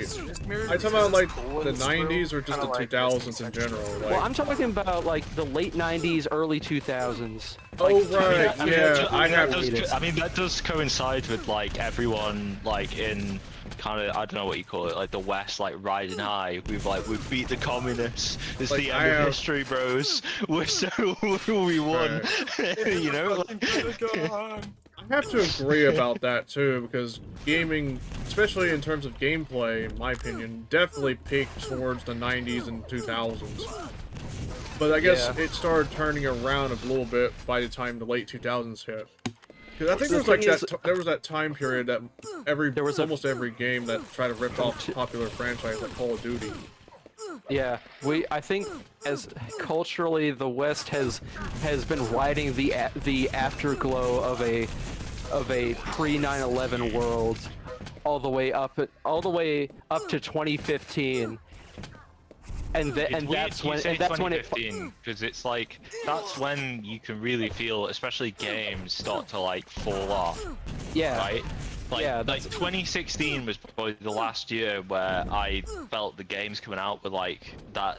You get that feeling of like the new games are like sick. Imagine what they'll be like in like 10 years. You know, when like Doom 2016 came out. Yeah, and like Battlefield 1. Oh, yeah, exactly. Titanfall 2. Yeah. The thing is, like, 2015 and 16 were the last years that saw me interested in anything new. But I remember being very excited for a new Unreal Tournament, and that went to shit. So that was like the beginning of the end for me on that one. Yeah. Ever since then, it's like, outside of just like occasional remasters and maybe some indie titles that look interesting. Yeah. It's like, almost anything new I see, I just don't have any expression seeing it. I just don't see any excitement. Barely felt much when I watched trailers. Yeah. That's all I kind of felt watching the Game Showcase, or the Game Awards. It's like, most of the games do not seem interesting. I was only there because people were just, talking, oh, Half-Life 3 is happening? Oh boy! And it just doesn't happen. I knew it wasn't gonna happen at the last ones, but I think, all signs point to, like, this happening, like, before the end of the year. If not at the Game Awards, then sometime before the end of the year. Right, I could watch it again, but I make I guess if God, I could watch it again, but I'm probably gonna have something within the background as a background thing while I play something, so I don't actually feel like my time has been completely wasted. Honestly, I don't feel like giving the Game Awards my viewership. Don't even bother watching. Yeah, I probably wouldn't either. Because if something good gets announced, you'll know afterwards. I'll know, because people will be, adding in like just about every Discord I'm in. Yeah, exactly. If Half-Life 3 gets announced, finally happened. Yeah, exactly. So like, why waste your time watching it? I don't want to see. Like the last time I watched it, I just felt like an idiot because it was like, oh yeah, we got this Marvel card game, and am I like stupid? Why am I watching this? Like that's the thing. Like it's like these several hours I can never get back because I watched the Game Awards. Exactly. Yeah, and because I wasted my hours. Morbid, but, I have the opportunity, the freedom, the right to say fuck you, Jeff Keighley. Pretty much. You already have the right to say fuck you, Jeff Keighley. Jeff Keighley, exactly. I know how many beta builds you fucking have. Exactly. I'll skin you alive. And it won't be in Minecraft. I mean, I'm becoming acutely aware of the fact that I have a limited Game amount Awards. of time left on this earth, and I'm not going to spend it watching the Game Awards. Yeah, that is really my philosophy on, really watching things that I don't like. I just won't watch them because they don't deserve my viewership, and viewership equals money. They do not deserve my money. They don't deserve anybody. Like I don't know if you guys ever fell into this like thing where like hate watching. Yeah, exactly. I was people that do that, and I'm like, dude, you're enabling them. You are enabling them. Yeah, exactly. Like I kind of used to do that, but it's like I'm at a point now. It's like, dude, like, am I, when I'm like on my fucking deathbed, I'm gonna be like, oh, I'm so glad I hate watched the Game Awards 2025. Was that so worth it? No, like, I think it was worth those hours. Yeah. And I think, that was, I used to be, I mean, there was a time, I guess, the late 2010s was kind of the pinnacle of, I guess, the peak of, of irony consumption. I think it might be an age thing as well, we're kind of in the irony burnout era, where it's just like, it's like, bro, I don't care about your rage baiting. I'm just gonna kill you. I'm gonna do everyone a favor and just kill you. Like, bro, rage baiting ain't some high art. It's just it's just you're unlikable. Fuck off. I don't want to deal with your shit anymore, bro. Like, It's just like I don't think anyone else does either. This is a net positive. The only people that will mourn you are other rage baiters. Now, speaking of games and stuff, We general, are the rage baiters. We are rage baiters. I'm gonna rage bait We you. are rage baiters. New song on Spotify just dropped.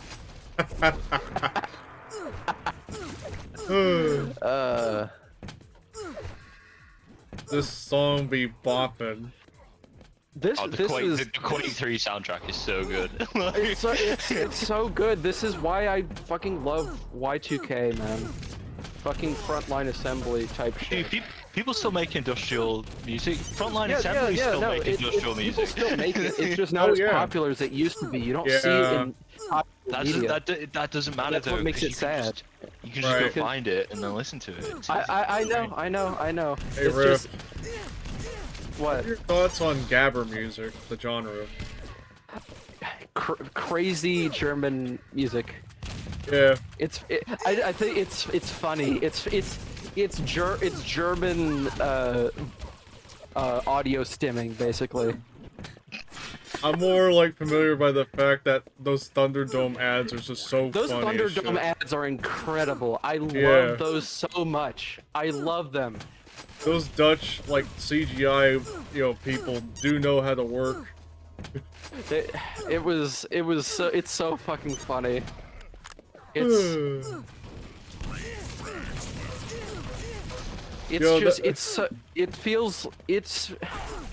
See, it seems like whenever Speedy's in the call, I start to go on my fucking Doomer rants again. Cause he just why do you do this to me, man? Who, me? Yes. You said Speedy. Hey guys. Did I say Speedy? Yes, you did. Yeah, no. Why did I say Speed? That's it, Spooky. We're gonna rename you to Speedy. I feel like we're on a similar wavelength, probably. Yeah. Like garbage, so it's like Real. fine, like whatever. Alright, that's cool. Imagine, There it is. imagine like, Chasm the Rift, but instead of the Jester with the pizza cutter, it's that Jester from the fucking Thunderdome commercial.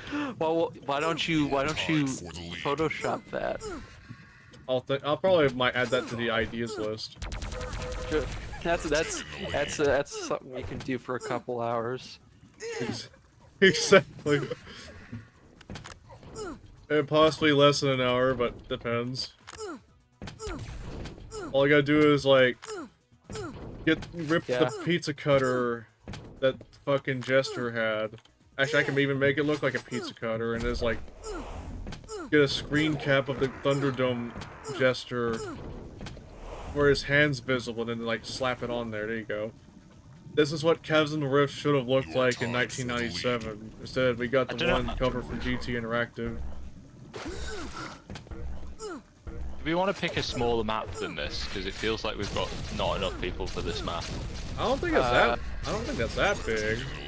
I haven't seen a single person yet. I'm just wondering. I've seen like several. I don't know. I think You're going the wrong way. Ranger, you gotta get your fucking internet sorted, man. Call your provider. Texas internet is bending you over. 100 ping in Quake 3 You got fiber and you're playable. shitting it all out right now. This game was remember, this game was designed Literally to be played on fiber. like Y2K internet. It's like fine, you can play it at 100 ping. Yeah. Gosh, I don't know. the idea of like we're spoiled by sub 100 pings over here in the States.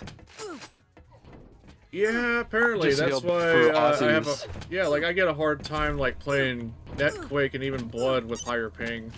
It's like the weapon delays in Blood especially is like enough to throw me off. Like I'd be playing Blood matches with like little to no delay, then someone hops in, the game starts, and then this happens. I'm like, oh fuck, now I'm playing a little rusty, so I have to readjust. Yeah. And however, some people are easily able to adjust. I know Paps is one example. Like, he plays with higher ping, and he still kicked my butt. I did find when we played Hey, I Quake World decided to return. a while ago. Welcome back. Like Quake World is horrible compared to Quake 3 on high ping. Wait, Really? I mean, is your server ready yet? Or Yeah, are you it's been still- up. We're using Rift server. Yeah, Oh. yeah, my server's up. It's on. Look, just check Oh, the so announcements. it I is a replaced Rift server. the IP. Now go use that one. Yeah. Okay, thanks. Oh, Thanks use for it. fallbacks. Woohoo! but Papa Riff's got to do everything around here. but Papa I Rift. still have a feeling that it's not gonna work somehow. Poppy Rift. it's Quake 3. It's really hard for it to not work. Like, Honestly, bet you think about Quake World. I mean, I don't know. Quake World, I guess it kind of depends. Like, if you have your rate set high enough, because I know Quake World's default rate setting is ass. Well, it yeah, might have it been- was might have set been that, to be like fair, that by 'cause I was default because playing- everyone was on dial-up, so... I was playing GL Quake World on my Pentium 3 500. Yeah, so- you have to set. Yeah, you have to set your. You need to set your rate to like 25,000 or 50,000. Yeah, I could basically only get kills with the rocket launcher with the default settings. Like the lightning gun especially was just unusable. Yeah. I'm not, I think the I'm thing not that quite annoys sure. me is that GameSpy 3D, like you have to. The max rate that supports is 10,000, which sucks. So Like, you have to that's- if you use the server browser there and connect to a server, you're gonna have to set your rate again. That's the thing about Quake World. Like, if you thought the high ping in Quake World was bad, just wait till you play Netquake. Yeah, because if you play Netquake, it's fine until you get to, like, above 100 ping.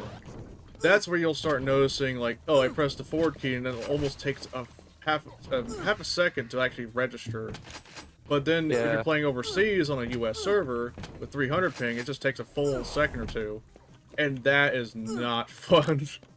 That's no good. No good. But yeah, I remember I still remember in my brain that the last time we played Netquake, some rando hopped in, literally curb stomped everybody in the server, including me, and it got to a point we had to change the game. It was bad. Brian bit the pavement so hard that he had to get dentures.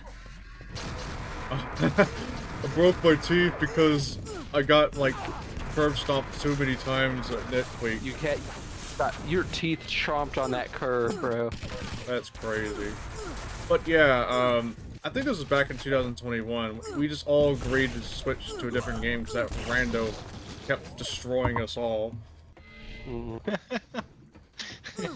And we had little to no fighting chance. If this was Quake so World, bad that you remember it. That's the first yeah, point. exactly. It's really Brian imprinted remembers to a my lot of brain. these things, and he doesn't let me forget them.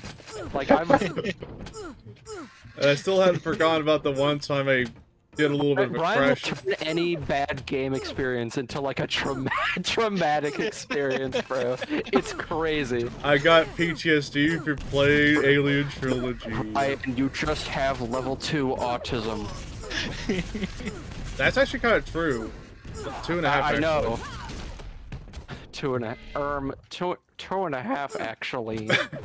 Nerd emoji. Right. It's actually my Yeah. brother Trevor who has level 2 autism. Yes, he got his diagnosis. Oh, check out my level 2 autism. I can't wait till I get to level 3. Imagine if we get level 4 autism. Wait, is it level- is it- I'm is it pretty level sure 4 just I've seen level non-verbal? 4 Like- autism in my kindergarten class. That's crazy. Oh yeah, Tied for the lead. Aiden just jumped I to might his have death also- immediately. That's funny. you better not say that that's level 4 autism behavior because it's not. the thought had crossed my mind. The fact he said it first is very funny The now. fact you said it first means that everyone was thinking it, I feel like. Bro, you're on. Well, you're or better you're yet, you're on, I wasn't thinking it Plenty of until he Friday said night it, but playing then Quake, thanks for letting me think playing it. Quake 3, you got to be on some level. Yeah. Say that. Yeah. Imagine being level 4 autistic to the point you backflip into the lava in Quake 2 like several times. My special interest is old computers. Bro, I'm so Isn't- isn't isn't I like everyone vintage here? computers. Yeah. Isn't Yes. everyone in this server interested? Old I wouldn't games. be in this server. Bro, I love I'm also Pentium interested 4 in so old much. computers, but I can't buy one. I love Fisher Price Windows. My love Windows favorite, Luna. my favorite, So I have to use My favorite- emulation. I love .NET. Developers, developers, developers, developers, developers, developers, developers, developers. my favorite Like, kindergarten as toy. the .NET developer, he was on something. I'm telling you, the development environment Guys. is still really good. My favorite children's It just toy, works. Windows XP. Have you seen that thumbnail, Brian? Where? No, there was. It must have been some AI generated thumbnail. Somebody talking about like how nobody liked the look of Windows XP or something, and then the people in the comments were like, "Bullshit!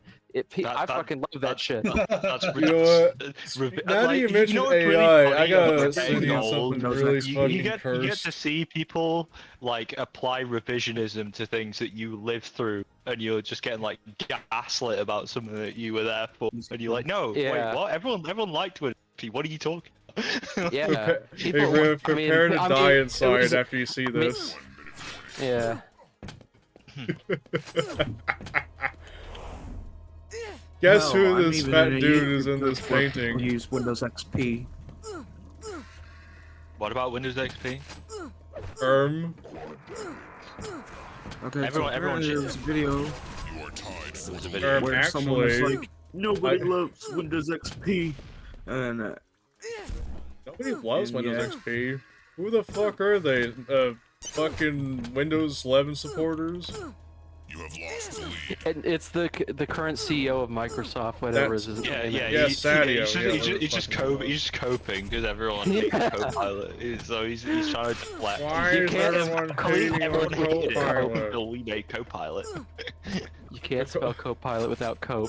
Exactly. So there's no E in Copilot. But whatever. Who cares? Copium. Hey Rift, you might What? die inside after seeing what I just sent in text for voice. Oh my god, what did you send? Oh no, is that eggplant? What do you think? You are tied for the lead. It looks like it. emoji. It's I would say AI-generated, I'd say the- correct. the This girl is not from generated by Odie me and apparently. some My fat friend guy- Snake fat did it, I guy. think. Yeah, that's eggplant. Okay. That's vile, bro. I just that He looks like a guy who loves Linux. I'll say that. yeah, that's you're on the money, my guy. You're on the money. Hey, it could be worse. Apparently, I think or actually, it might be Broke or Eggplant. Maybe did like an edit, and it looks so fucking funny. It's actually it's like the idea of taking a photo of yourself in a pool, and then you like edit the photo to include like cut out PNGs of anime girls. Brian, I imagine you doing that shit in your head. Just wait till I get buffed before I do that. Oh wait, even funnier I support idea. you on your journey, but Hey, I can make an extra curse. I can take a photo of my current self, Photoshop a bodybuilder's body into me, and then do the same thing. It'd be funnier. Get more curse. be rancid. Shut up. Crazy. And I'm getting Norton. It'll be like I'd be like putting like a cutout of me with a bodybuilder build. Bro! I'm gonna call it that as a title, called Bodybuilder Build, an album cover. bodybuilder both. Yeah, and it's gonna just feature me looking like a bodybuilder and a bunch of cutouts of Akage. Yeah, It'd be no, so- this is... Brian, you're gonna make yourself look like a lol cow. Real. Because But he is, really, I don't think I'm gonna do that, honestly. Yeah, I'm too please camera don't. shy. Please don't. Yeah, I'm begging you. For your own sake, please don't. Real. Do it because they'll. What? Hey, For Aiden. your sake, Oh, more no. importantly, mine. We're gonna make an album cover of Rift with a bunch of robots from SpongeBob. From Oh, no. SpongeBob? Yeah, SpongeBob-ified robots. We're gonna put Robo Squidward, Robo Start Sandy digging in your butt, Cheeks. twin. Oh yeah, I heard that correctly, right? Something about digging in your butt. Start digging in your butt, twin. What, you haven't Yeah, seen that meme? I've been hearing and seeing about this on Twitter about that girl being the kind of person to dig in her butt a little bit. Apparently. Bro hasn't seen the video. Oh, I guess I might be thinking of something else, but I remember. No, something it's similar. adjacent to that. It's adjacent. Alright. To that. Fuck. How do I get CD drivers? CD drivers? What? Wait, what are you trying to do right now? You see, to ADC I'm getting drivers back to on my the Windows PC. 95 machine that I'm making. What are you doing this in? Oh yeah, he was showing us his He's Windows doing it in 3.1 DOSBox. thing. I saw him type it on like another. Is I it was, DOSBox or is it 86 But box? now, Don't use DOSBox. Use 86 box instead. If I you're am gonna using do Windows. 86 box. I'm not using DOS box. That's too Oh complicated yeah, for he's me. using Coxbox, guys. Box of cocks. Box of Cox emulator. How to emulate Cox internet. Of cocks. Ugh. I mean, someone asked who would use, like, I mean, DOSBox in Pure theory, Unleashed is getting pretty close though. If you had Voodoo emulation, you could actually run Quake 3 in DOSBox, like, fine, probably, like a modern Well, PC. I tried it. wouldn't. You can run it okay with DOSBox Pure Unleashed. Yeah. Oh yeah, that's the thing. Like, the reason why I like DOSBox Pure Unleashed is that you won't be like really needing to go buy a fucking like Core Ultra 9 or something similar just to emulate a 400 megahertz processor to like play it with Which a bit more we don't smoothly. even know if it would emulate it without issue. Oh You- yeah, you I could mean run- the only you could person run it I know on- that's capable of doing that and has the hardware is my friend Nate and stuff. Because he showed me like a benchmark on YouTube because he had a Core Ultra 9 or something similar. Well, a benchmark, but like, you know, we need to see. Or wait, are we talking about an 86 box benchmark? Yes, yes. Okay. Because the thing is, like, 86 Quake 3 bucks. at, like, playable frame rates on, like, a Pentium MMX 233, as long as you've got obviously you need, like, a 3D card. And I'm pretty Actually, sure I 86 can't bucks emulate a could- 233 MMX because sound problems. Really? Yeah, my the highest I laptop can go could is emulate either faster than that. like the best threshold of how much megahertz I like emulate is like 200 and 200. Well, actually, between 166 and 200 megahertz. Anything higher is going to be plagued with sound problems. I remember that the last time I used 86 bucks was on a laptop with a Ryzen, what? It was like a 5800, like from like, it was like a 2022 laptop, I think. And I was able to get like full speed on a 233. I specifically used the 233 MMX Pentium because the Pentium 2 would not run full speed, but even if you ran like a slowed down like 200 megahertz Pentium 2, but the MMX would run full speed without like the sound bug when you like load up with like 98 and it like stutters like it does Yeah. when you Yeah, that's the use that problem fast I enough. have with it. And I'm using an i9 10850K. Well, that I mean that's kind of old at this point. I don't know. Maybe. But then I think again, at that even then, it kinda gave up on emulation, problem though, that because- you have to, if you want accurate x86 CPU emulation, you're gonna need something Yeah. that probably doesn't even All exist the yet. hardware. right. fucking run 86 bucks on a NASA computer. I had the problem I had with 86 bucks was that like playing some games like with a voodoo card, they would just randomly start having like strobing that was like epilepsy inducing, like flickering, and it was just awful. And I was like, "Fuck this!" That was actually what pushed me to go and buy real hardware in the first place. It was in like 2022, I think. Actually, so my it would have been PCM at that point, actually, not 86 bucks, but. It's the same thing. And I was like, screw it, I'm just gonna get a real Voodoo 3. Fuck this. Honestly, my problem with 86 bucks, and maybe why I prefer PCME over 86 bucks, has something to do with, like, it's more buggy despite being actively maintained. Like, I'd run into problems where I use it and then somehow out of the blue, the keyboard and mouse locks up. Well, not like the whole machine, but the input was locked up, forcing me to have a hard reset, and I can't do anything about it to work around it. Perhaps all ass programming. Pretty much. Yeah, I've not seriously used 86 bucks because, like I said, I just decided to go and get like real hardware and just forgo. Yeah, every time I've used 86 bucks, I always go back to PCME for emulating purposes. But even then, well, I have legit hardware, so. Yeah, well, exactly. If you get the legit hardware, just fucking use it. Yeah. At that point, yes.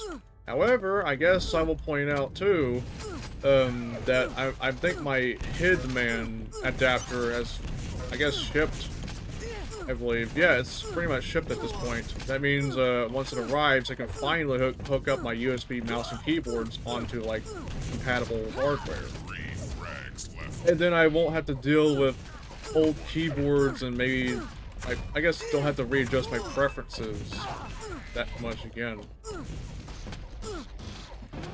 So that would be. Bro needs to play at competitive level on a computer. I need my RGB mouse at all times. Okay. I need my stimming. The thing is, I need like, my there's a RGB reason. stimming. It's not just competitive, it's just comfort at this point. Like, I don't feel comfortable playing with older keyboards or something. I've only really had, like, rollover issues with, like, you know, one sort of use case. I realize that rollover, it might not be the exact problem, but more so the discomfort, because I'm just used to playing on modern keyboards, so playing on an older keyboard that's probably a bit larger, my wrist, it gets pretty discomforting. I mean, I feel like at that point you didn't need a Hitman, you just needed a wrist rest. Well, I guess, but at the same time, like, I don't know, I find conveniency, especially with, like, you know, the idea of, like, I use my capture card as a monitor instead of a CRT. Oh, I just realized my my capture froze, I think. Wah, wah. Ow!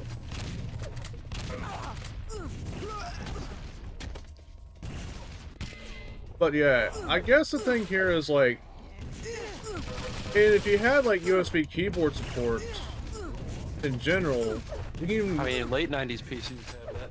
Well, yeah, but with the Hitman, it's even more compatible. So the idea would be even funnier if you, like... mid-2000s, like, new old stock PS2 keyboards for, like, $10 on eBay. But what if I want to use a KVM that's both compatible with USB and PS2, which I've yet to see? So that way I can, like, go back and forth without having two keyboard and mouses in one desk, which is definitely kind of messy and inconvenient sometimes. Yeah, it's fair. Yeah, I have my like that yeah. I have my setups like pretty isolated from each other, like my main PC and holster. Especially as like a VTuber of such, I do not want to be like, you know, repositioning my webcam every time I do a stream involving a old PC. So that's why I went with the idea. Yeah, but it's just... You're not a VTuber. Yeah, fair enough. Yeah. Right. Ah!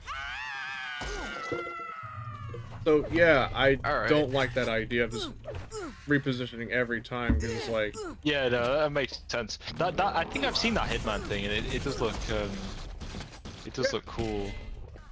I just I already like hoarded a bunch of like old fucking mice and keyboards, so I love my Model M too much. I guess. I love mean, it. I'm. I like I said, love I'm my not- Model M, but I guess it's I'm not as it's big as like problematic. a.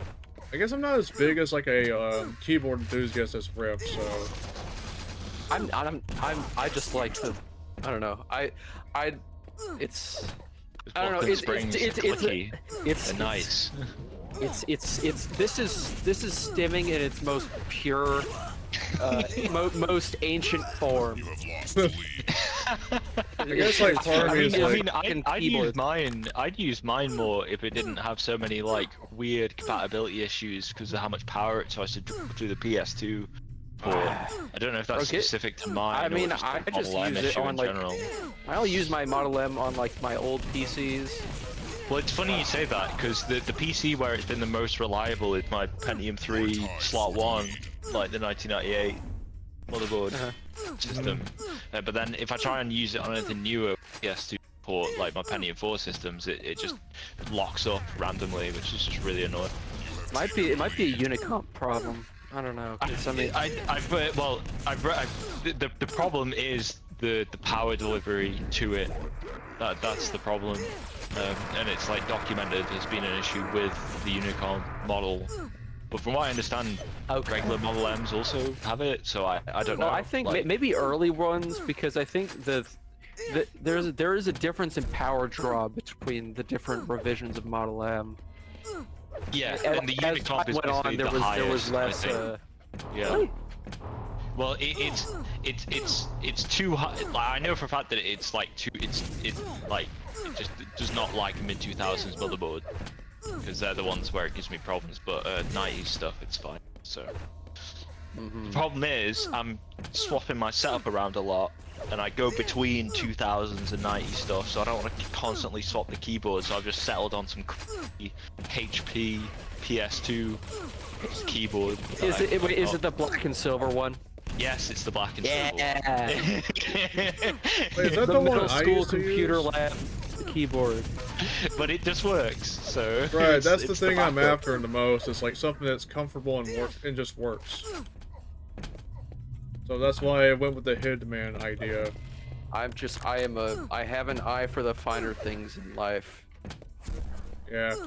That's why I play these games. That's why I have an old ass computer. It's why I get high 4K Blu-ray rips of old ass movies.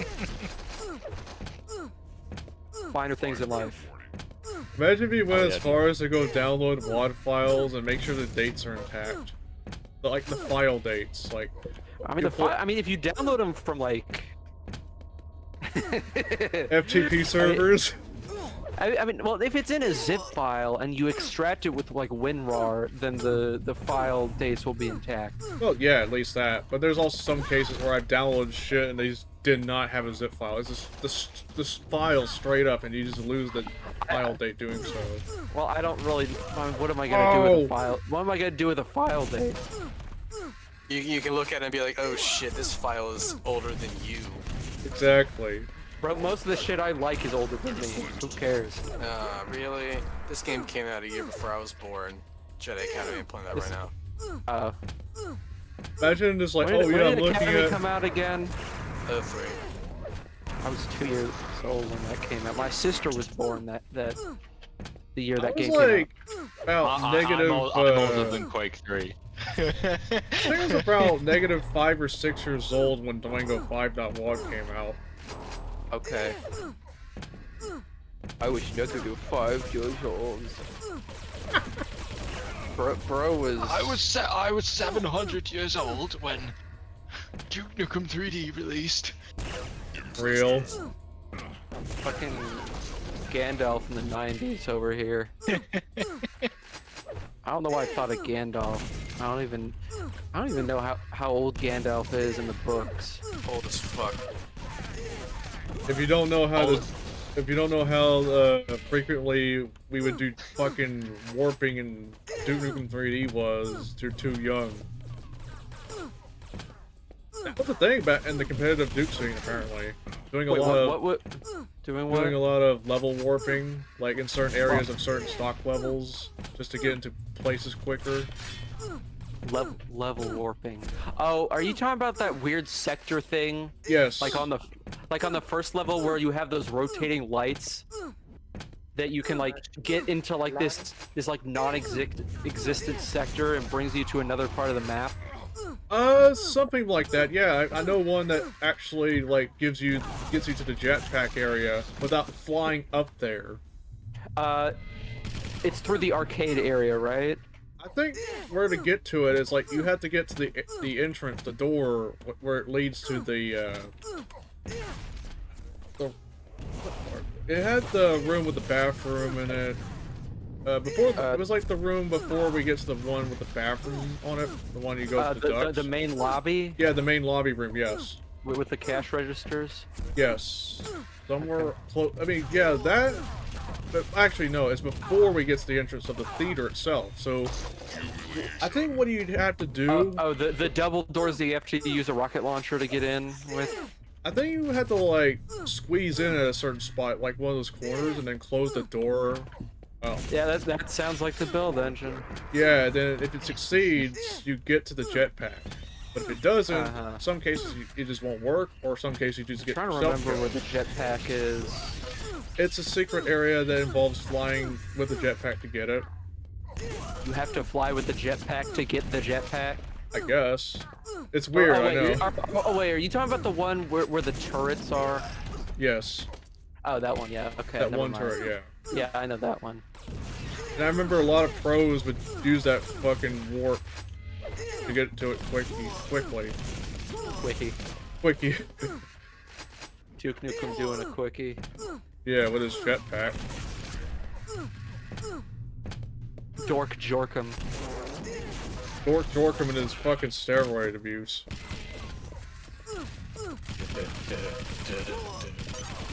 That's like basically the whole context of competitive Duke matches, fucking steroid rage and steroid abuse. Yeah, no, that's. Yeah, the roid rage was so bad it bled into the community. Meaning, like you got like these competitive Brazilian Duke players acting like their dick is large, crazy. Shit! Ow! You are tied for the lead. Like, that's the basis of that. You have taken the lead.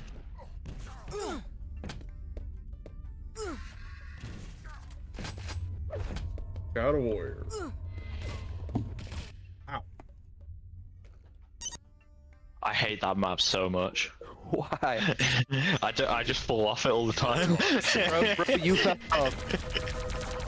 Actually, I might have a better idea. Let me call a vote. Alright, fine. That's it. Are you just gonna vote for the same map again?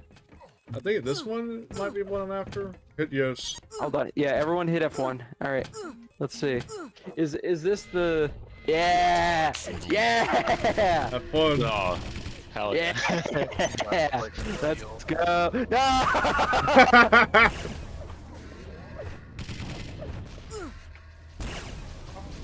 Baby. Ah, fuck! Got yeeted.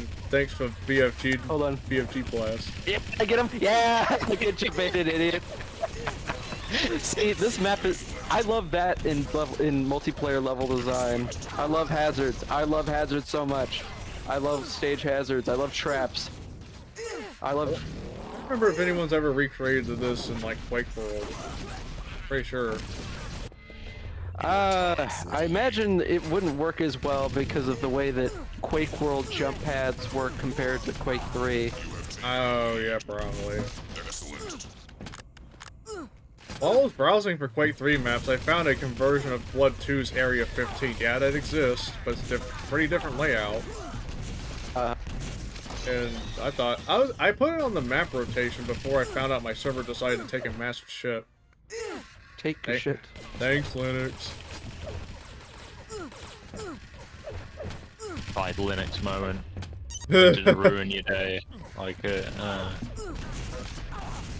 I had a thing, like the thing that got me to just stop using it on my desktop was I updated it and my desktop environment was just unusable. You know what? I had an Ubuntu virtual machine for like a class, and that had been sitting around for a long time, or I think just between semesters or something. And then like I updated the stuff on it, and then like I couldn't do what I needed to do for my class anymore. It was so stupid. Yeah. I don't remember what I did as an alternative, but. You know what? No, I think I switched to a. I think I switched to like a Mint. Was it Mint, or was it Fedora? I don't remember. But and then that one worked better. Yeah.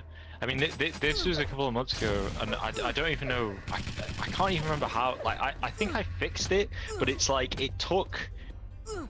Like, just the fact that you can update your system and then just not be able to log into your desktop at all.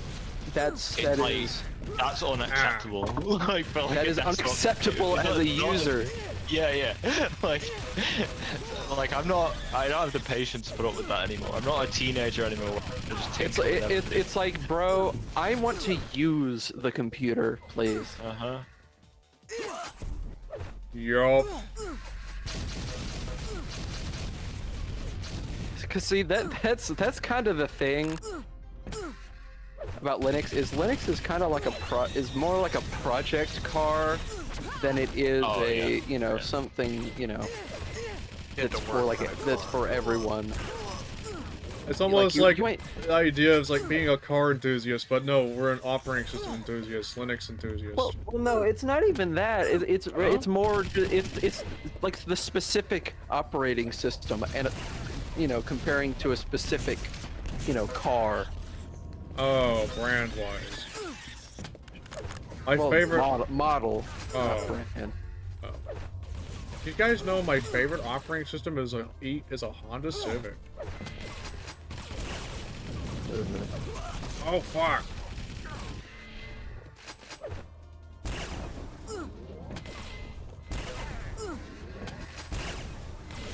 That also reminds me, it's like, I mean, it's funny enough, like, Linux distros might as well be, like, adjacent to, what's your favorite car brand? My favorite car brand. Arch Linux. It's really more of it's more like ricers. Ow. Yeah. One other thing that really bugged me about it actually, like, recently was that the file IO, like, the speed for copying stuff onto external drives for some reason is just dog shit, and I don't know why it's so bad, but it's like half the speed that Windows is, if not slower, to get stuff onto flash drives, which as someone who is running like, air-gapped old computers, I want to be able to copy things onto a flash drive quickly, then move them onto the old computer. And then things like that getting in the way of what I'm doing are just it's just too much. Like it would just hang in like a state where it looks like it's fully written the file, but it hasn't. So then if you the flash drive, it just corrupts the entire fucking thing. And it was just like, I'm not dealing. I don't have the patience to deal with that. Right. Like, I can understand, like, people getting really used to Linux, because the thing is, I feel like the idea is, like, they had to be using it for so long to be getting used to it. Here's the thing, Linux is for people with way too much time on their hands, and I say that as someone who has too much time on their hands. Yeah. Like, if you grew up using Linux, good for you, but I grew up with Windows, and that's probably why... Nobody grows up with Linux. No, eggplant. Not yet, at least. Well, the thing is, like, I can learn how to use it, like, and I did learn how to use it because I started using it when I was like 15. So, like, and I've been on and off using it for like over a decade at this point. But it's like, just the fact that basic things seem to like seesaw in quality. like I never had these file IO problems. So, like I never had those like 10 years ago on like Ubuntu, like 14.0 or whatever in 2014. But like current Linux versions seem to have bizarre problems copying files onto flash drives, and it's the fact like you can learn how to use it just fine, but it's just so inconsistent of a experience that it's just not something I want to use. I think that's kind of one of that's kind of the problem of a completely decentralized open source platform, is that there's no like, you know, the standard is like, you know, fluctuates between each project, and it and it just doesn't really work. Like you can't be consistent if, like, you know, all your distros are led with completely different, you know, philosophies in mind, and that can break shit. People don't really realize that because the idea of it is that they're doing the right thing, so that they don't really realize the consequences of their decision making.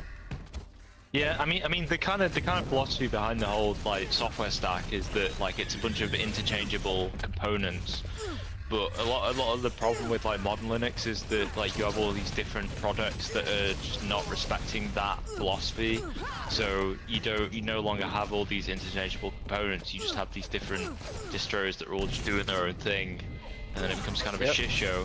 And Valve are basically the only managed to step in and corral the shit show. No. Valve, I think if there is a future for Linux in the consumer, in like the, you know, personal use consumer market outside of, like, you know, Android, which I mean is barely even Linux anymore, it's really just the kernel. But point is, like, you know, if there is any, you know, future for personal use of Linux, I think it's in SteamOS, because, you know, Valve, again, it's decision making, and they know how to make good decisions where it matters. They have a targeted idea of what they want to do with it. The problem is with, like, obviously Valve's focus is just right now, at least, is just getting in. So SteamOS is not you would daily drive because of things like the immutable file system and stuff like that make it not something like you can't install system level tools that are outside of what Valve pre-install, because every time you reboot the machine it just resets the like system drive, so all the packages reset. Yeah. I'm surprised they don't let you do that with just. But that makes sense in the context of like the Steam Deck, right? Yeah, in the context of that, yeah. I mean, in the context of, you know, ricing up your fucking Linux distro, not so much. Because it's like, I don't know. I guess, you know, we'll see what happens, you know, in the coming years with SteamOS. But I mean, the improvements they made are benefiting all of the other distros at least. So I mean, it's like it will reach a point where, like, even though we have all the complaints about it, Windows is just so bad that it offsets all the complaints. Kind of encroaching on that right now. I can at least, with like Windows 11, I can at least install like to just disable them if I don't like, at the very least. Like, I don't see a Copilot anywhere on my Windows 11. Exactly. I uninstall that shit. I turn off my fucking. I turn off any telemetry options. I haven't gone super deep with it because I feel like that's just a lot of work and it might break stuff. Because that's the fucked thing, is that, you know. Well, it does break stuff. I used Windows, so it just makes me scared of the robots that found my stash. I use that 00 shut up 10 or whatever it's called, and like that just has a thing that's just like turn off Copilot, and then it just gets, you just click a button and it just gets rid of Copilot. I mean, Windows 11 just lets you uninstall Copilot just entirely. I guess at least if I'm able to uninstall like 11, Recall if it ever gets in my computer, I can definitely, that'd definitely be nice too.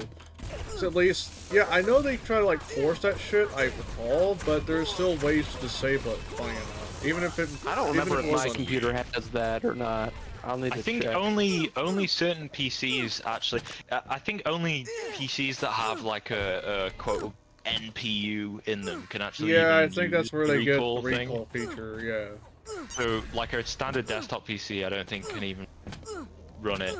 Now, I want to hear thankfully. your thoughts on like the TPM chips, because I've heard it's got to a point some games are now requiring a TPM chip. I think it's dumb that like Battlefield 6 is requiring that.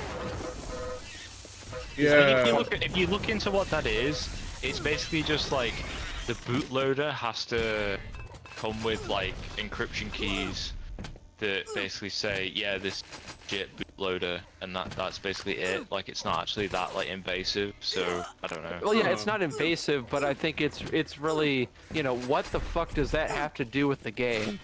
Right. You know. And it's, Oh yeah, I mean, yeah. I doubt it's stopping like. It ain't doing shit. It's that thing like It's DRM arbitrary. where it's like people, the people who want to work around it will find a way around it no matter what you do. Yeah, Right. I'm gonna call this the cockroach problem, because you can't fucking. It's a problem that will not die. That's like one of the things I kind of like about the Windows community, like the Windows fan base, is that they know I something don't know about stupid. fan base, because nobody's a fan of Windows anymore. Maybe old Windows, but I mean, yeah, I mean, Windows XP fanboy. you're either an old Windows fan, you tolerate Windows, or you're a Microsoft shill. Yeah, unfortunately, there's definitely shills for Microsoft. There's shills for everything, man. Oh yeah, even Nintendo. That is just the world we live in. Heck, we are also shills for DOS and Windows 95. I mean, well, that's hardly shilling anymore because they don't really sell. Nobody sells it. Oh. Okay. It's not. I mean, Night dive shilling really shills. has. Yeah, no, they're night Yeah. dive shills. They're night Yeah. dive shills. I mean, I'll play devil's advocate for night dive on a lot of things. Because I think Yeah, I sometimes guess, I think sometimes people, including you, are a little unfair. But I think, you know, ultimately. I mean, I guess I it don't depends on unfair, because you also got to keep in mind, like, we're talking I'm talking customers. about really the general response, not really, you know, the issues that Night Dive has. Oh, response. Oh. And Are we I'll talking, talk like- about that with you a little bit more later, Oh, alright. because I need to link you something. But anyway, So I do know, for me, we haven't seen a rot patch, but I do know, thankfully, Classic Gaming Arena is definitely improved I rot. wouldn't. I was saying in the rot server that you shouldn't put your eggs too much in one basket, because I get the feeling there's going to be a catch here. So and we're Yeah, gonna find I out have tomorrow when you and I test it. Yeah, I have a feeling possibly So- too. That's why I said that, you know, I'll keep them updated if anything positive I happens. think you probably should have just, you know, not announced anything, because just, I don't know, don't need to get people's hopes up over a dead end. And I mean, people were kind of talking about, like, you know, they don't really want to go back to DOS anyway, so. Ow. I don't want to go back to Ludicrous Edition. Well. Claims to be the Ludacris edition. None of Ludacris's music is in the game. Fake as fuck. the DOS version must have Andrew Holschultz remixes. God. Yeah, the servers are fucking dead right now on Jedi Academy. God damn it. Oh, try Jedi Outcast. Outcast is even worse, Rift. Jesus. Is it? Yes. There is like. Is it like Quake 3 where it's like a bunch of It's not empty even like servers Quake filled with 3. bots? Nobody plays out. There is like 2 servers with bots at least for Outcast. On Quake 3 you can find Infinite. You can find fucking fatbabes.ovh. I still remember that one, but like. There is nobody on Outcast. There's like one guy jumping around bunny hopping on this map in this server, and that's pretty much it. There is nobody. Except for me and my own server, at least. But yeah, I guess the thing is, like, when it comes to Rot, like, did anybody even express not wanting to go back to DOS? Yeah. In the Rot Central, like someone kind of mentioned that. I haven't really checked. I know. Because the thing is, like, I don't know, I didn't like the way Ludicrous Edition's been going, and also we also don't have source it hasn't really ports. been going anywhere. Right. It just... And then there's, like, no source port, so it's like, there's a reason why it temporarily departed from the server. These guys are just completely AFK. Like, if it wasn't for the fact that people kept telling me about, oh, I shouldn't nuke the server, I should transfer ownership, I would just nuke the server anyway, and just tell them, just go to my own server. Well, why not just transfer ownership to someone else? Because I don't trust that all the time. Like, if I last time I almost kind of did that, semi did it, that person I transfer ownership, we're not friends. Okay, we had a falling out, so that's why I don't trust them. Well, I mean, if you transfer it to them and that's, you know, and you have a falling out with them, that's their that's the server's their problem, not yours. Well, so yeah, but it's like the concept of like, oh, they literally just destroyed everything that I've built.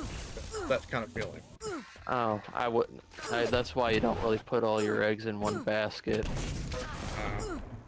I mean, I say that as, you know, this is the only community that I've built, but I also don't really plan on, you know, I don't really plan on transferring ownership, you know, and if I do end up transferring ownership, it will probably be to you or something, and if something happens, you know, whatever, I mean, it's not my problem anymore. I guess. If anything, I just probably would rather transfer ownership to Z-Nukem or something. Well, could, but do you think he'd be a good admin? I mean, that's a question I always ask myself, because he's got Duke Central. Yeah. Yeah, he's barely touched Arcane Spy. Yeah, I don't think he... Unless I just want to give it to Eggplant. Eggplant doesn't play Rot. He actually told me that he likes Rot compared to Doom, like... Well, I just mean, like, you know, as someone to, like, run a server, like, you gotta, that's really the optics that you have to think about it through. I mean, I kind of bought on the idea of, like, why not just co-ownership, so that's why I gave it the co-ownership to Splatfly, because I know he's actively done game events with Ludicrous Edition. Well, I mean, do you trust him? I have to think about that a lot, like, if I really want to transfer ownership, because, like, I don't know, if I have to do transfer ownership, I'd rather have a time period where it's like, maybe I should probably get most of those people, or some people, on my server before I can do such thing, because I do want to focus more about my server than any other of my other servers, because it's like, for one, it's less fractured, and it focuses more on a general topic rather than a specific game franchise. And that's probably one of the things I don't like about game-specific servers or communities. It's focused solely on one game. Well, that's why I do Deathmatch Club and not, you know... The Doom Club. The Quake Club. Because, I mean, there's already plenty of game-specific servers that I can tune into if I feel like playing a specific game. So I don't really need to make a server for a specific game. Right. I mean, I guess, This one's popping off. I guess we'll have to see how it goes about, you know, Rot Central. Cause I know that everyone's probably comfortable with Ludicrous Edition, and I've completely burnt myself out. It's because people, not everybody is thinking about Ludicrous Edition through the optics of multiplayer. They're mostly thinking about the single player, and that's really what people come to Rise the Triad for, is the single player, because the multiplayer never really had a chance to really shine to begin with. Well, So I so guess. that is a niche. That's really a niche within a niche within a niche. I see. So Like that, I guess one of the main reasons. that's really why people come there. Is for it's probably for mapping, and more just the general interest in the single player. Weird to me because I do know, like, I feel like the main reason why I kind of started that community is because I wanted to help try to grow multiplayer a bit and get more people invested, but I guess that kind of didn't work in the end. Well, it didn't work because there just wasn't really, you know, a viable platform for multiplayer to really happen.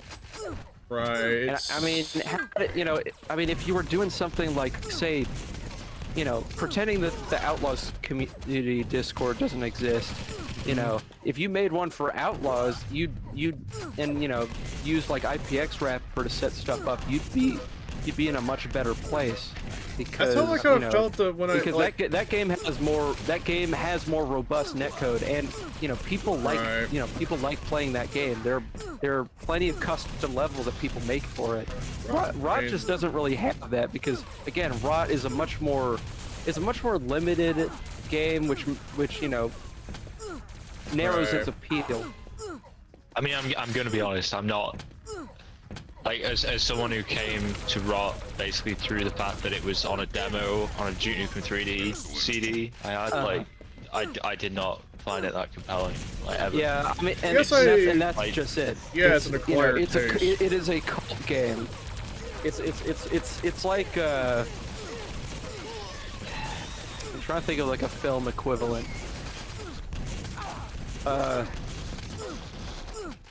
You know what? No, it's like David Lynch's Dune. You know, because it's like some people like it, and some people really don't. Is it? Because I mean, David Lynch's Dune has like some artistic merit, whereas Rot is just like a really super limited, like giant. Well, I guess I guess I'm the type of person that likes to appreciate the cleverness of a limited game engine. I will point out though that yeah, I had that similar feeling about like maybe I was better off, you know, having a community dedicated to a more well-known game. Like that's why I feel like I probably should have like had that feeling like maybe I should have just started a Blood community instead of a Rot community. Yeah, at least Blood's multiplayer I'm definitely the most fond of compared to Rot. Yeah, I mean you probably could have built a Blood community. Right. If you know you had done that instead, but yeah. But even then, I could probably just like, oh, I could just host Blood multiplayer at my own server, House of Akage. I mean, what's the goal? Because I mean, if the goal is to get like as many people as possible, surely like the idea of like this Discord, where it's like all the classic games. Well, it's more like the goal of that server is like we hosted a Blood specific thing. It's like Griff said, just where it's a niche within a niche. Well, I mean, Blood has a wider appeal than Rot because but I mean, classic FPS in and of itself is a niche. And it is a niche, but it casts a much wider net. So which is what allows us to, you know, occasionally do more, you know, niche titles like GTA 2 or Soldier of Fortune. Or Star Trek Elite Force. It's that thing of luring people in with Quake 3 and then hitting up with. Right. That's really the key. Is you get them hooked with some like, you know, people pleaser items like Quake 3 and Unreal Tournament and whatever the fuck, and then you sprinkle in that other stuff. I will say though, this week I kind of felt stupid for putting Quake 3 on the poll against Soldier of Fortune and Medal of Honor because Quake 3 was clearly gonna win. It's just I was about to bring something up too. I should have put No One Lives Forever. Because we haven't played that in a while, and I love that game. I was about to bring up too. Really fun. Yeah, my way of addressing that similar problem is I separated certain games into two groups. Those that are popular and well known, and the other that are probably obscure. So I'd start by doing like Wheel of Names, and then whatever lands on, I just focus on that category exclusively. I just do it all. I do it all on vibes, bro. Fair I enough. kind of just like Oh, yeah, cool. what games Vibes. haven't we played in a while? And I that- also that would try to feel- address that. Yeah, I also try to address that too with a tab on my document. It's like a cooldown tab, so I know what Cooldown game. tab. Yeah, so basically, whatever event we did, it'll be put in a cooldown for like the next 2 events, and then I use that as like a way so I don't accidentally do, say, something for too long, too frequent. I mean, and I already Quake decided 4's that. still going. Quake 4's still going ahead on your server, right? Yeah, Like, Quake I 4 thought it was a is new going poll. to happen next week. Yeah. It won the So poll, that's on a so- Wednesday. Yes. All right. What time is it gonna be? It's I like midday try for to you aim guys. for like between 2 or 3 p.m. as the start time, but that also Okay. largely depends on sleep schedule. Yeah, and I think that. Oh that's wait, kind of the, you're unemployed. You can join that. yeah. No, I could join that. But Yeah. no, I think that's kind of the other thing, Brian, is that you have a very inconsistent sleep schedule. I think does kind of hurt your ability to, host events consistently. And I think ultimately, that's kind of I was kind of thinking about this, like the other day, about there's the scarcity and demand, and just like it's why I don't really play very many multiplayer sessions during the week, because I try and create a little bit of artificial scarcity to like build the weekly events. At least for me personally. I know that sometimes you kind of do stuff at your server spontaneously, and I think sometimes for some people, I imagine that can kind of spoil their appetite to play at events. But I don't know. That's just kind of a theory. I mean, I always thought it's more about like timing and time zone issues, like the fact Well, I mean, I think it's both. It's both. But I think But I think the thing about time zones is that that's something that's never really gonna. You're never really going to have like a magic bullet solution for that, because you try to cater to one time zone or one person's schedule, you're going to end up screwing up for someone else's schedule. So why does Right, that's the thing too. Like some frustrations happen with that too, because you usually prefer doing it late night, so like 8 p.m. doesn't fit well with everybody. But again, there's not much we can do. Yeah. Like that's how mine is more all over the place. Which I think people may complain about that, but I don't know. Well, what to do. I think people would.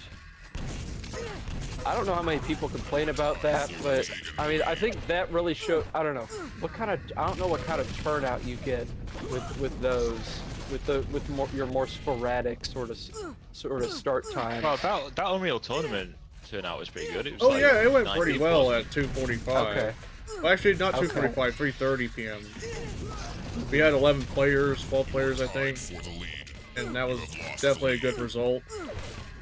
Now, the big test I always figure out is like, could I pull off events that take place at 7 or 8 p.m. my time? I think I could, maybe, but like I said, like I always had to make sure it's like sporadic time zone, but not timing, because if I say I have to be awake at a certain time, I'm not gonna get enough sleep, and I'll probably be coming to the event pretty grouchy. Same could probably apply for staying up for the event. I know. Yeah. I think you gotta get this insomnia medication thing sorted out somehow, and then I think then you can figure out a proper time for stuff. I'm just feel fighting, like I'm it's just gonna fighting through take my own time insomnia by to just playing solve Quake it. 3 5 in the morning. Yeah, the idea I thought so far was like how I'd try working with a consistent schedule.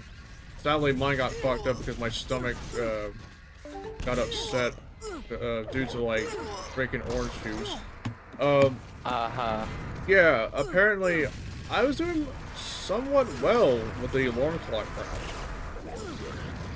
All I need is a bigger speaker and more obnoxious audios. then your family's gonna start complaining. I was gonna tell them too bad. It's better than making my schedule so Yeah, inconsistent. good luck with that. Good luck with that.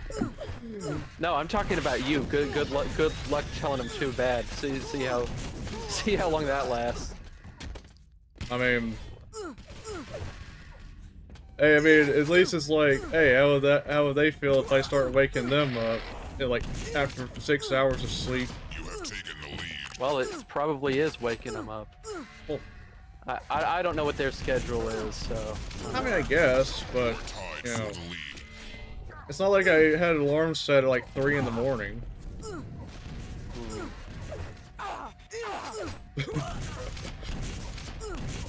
But yeah, I try not to make it too obnoxious because I'd rather not have a heart attack. And if heart attack Obnoxious wasn't or startling, or shaking visibly, but it's more like, you know, it's one thing putting like a higher volume at like a MIDI or something like that. There's a bomb strapped to my chest. That or the scary maze jump scare sound effect at amped like 200% volume. Yeah, That's something like classic. that. Put the fucking sound effect. That too, and then I probably like have a fucking heart attack. Die. Yeah, something like that. But I'm definitely making slow progress. Though I guess I got put on a different medicine initially, but there was a little bit of concern I need to talk to the eye doctor about, because there's a medicine I take, I think it's called trazodone. And apparently, I heard there was a side effect that might affect my glaucoma. So I need to talk to the doctor to be double sure if it's safe for me to even take that. But if I get the okay, then I'll probably might continue using that. And maybe that would help me with my alarm clock method too. But yeah, it's definitely going to take time, but for now I do believe it's just going to be, you know, sporadic timings. I even clarified right there that you might see delays that might happen, like, it might be time delays, it might be next week or two. So I wouldn't be surprised if I had to go push an event for like another week. And hope to like shift my schedule to support such time. Definitely don't do an event at 12 in the morning. Well, hopefully it gets all worked out. But I mean, the time you picked last week, I mean, for a weekday for me, that was pretty good. So yeah. I'm not complaining. Yeah, because that's the timing I try to aim for, to at least be a little different from Deathmatch Club, because I know they're focused more about late night gaming. And 3:30 my time, it's like around that hour. That was like 9 PM for me. So right. It was. Usually that's the kind of timing that, you know, where people, like, especially teenagers and other stuff, like just be, you know, being picked up from school on their way home. That kind of time. At least that's how I describe it.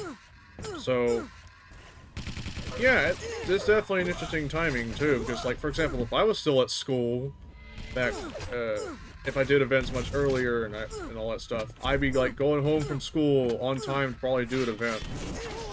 Something like that.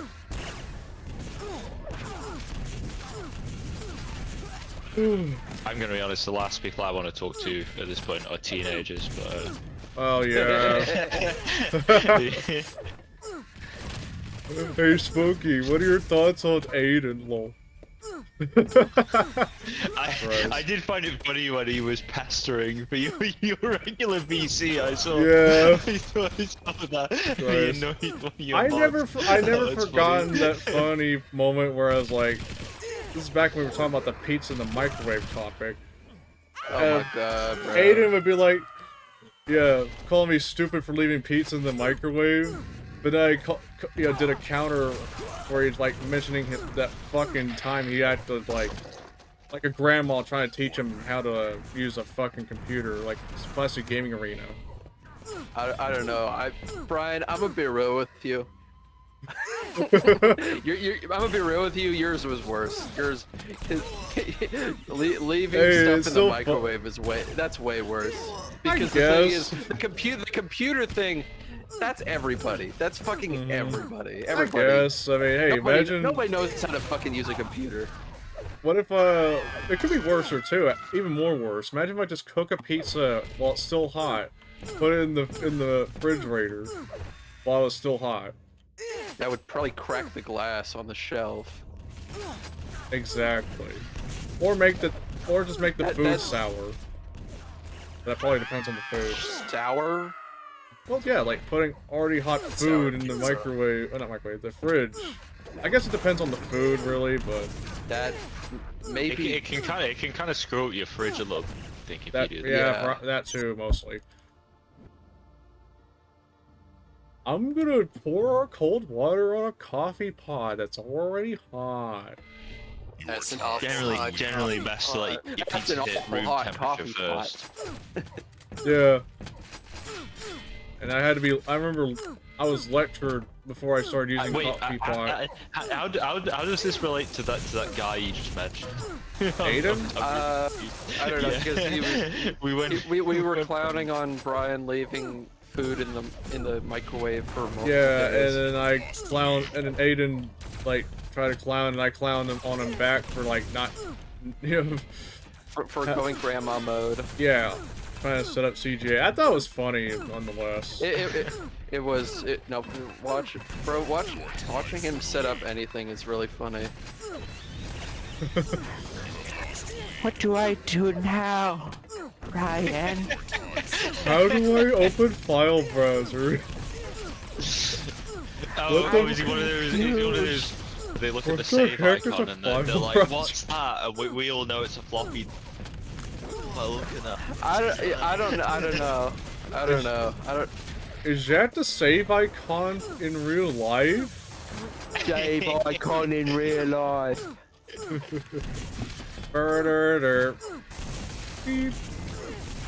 Oh fuck it, it's too hot. I do keep seeing like over the past year or two, I don't know why people write these. It's probably just like engagement bait things, but there is like a thing where it's like, oh, the kids these days, they don't know what a file browser is. It's just rage bait. It's just rage bait. It has to be rage bait, right? it's rage bait, but I will say, no, file. They need to be teaching file management to kids in school. Yes. Like, please, teach that. That also reminds me. Teachers make the folder that's like ... do not click stuff. Don't click this folder, and then in there is dodgy shit. That also reminds me. I definitely wish this on schools.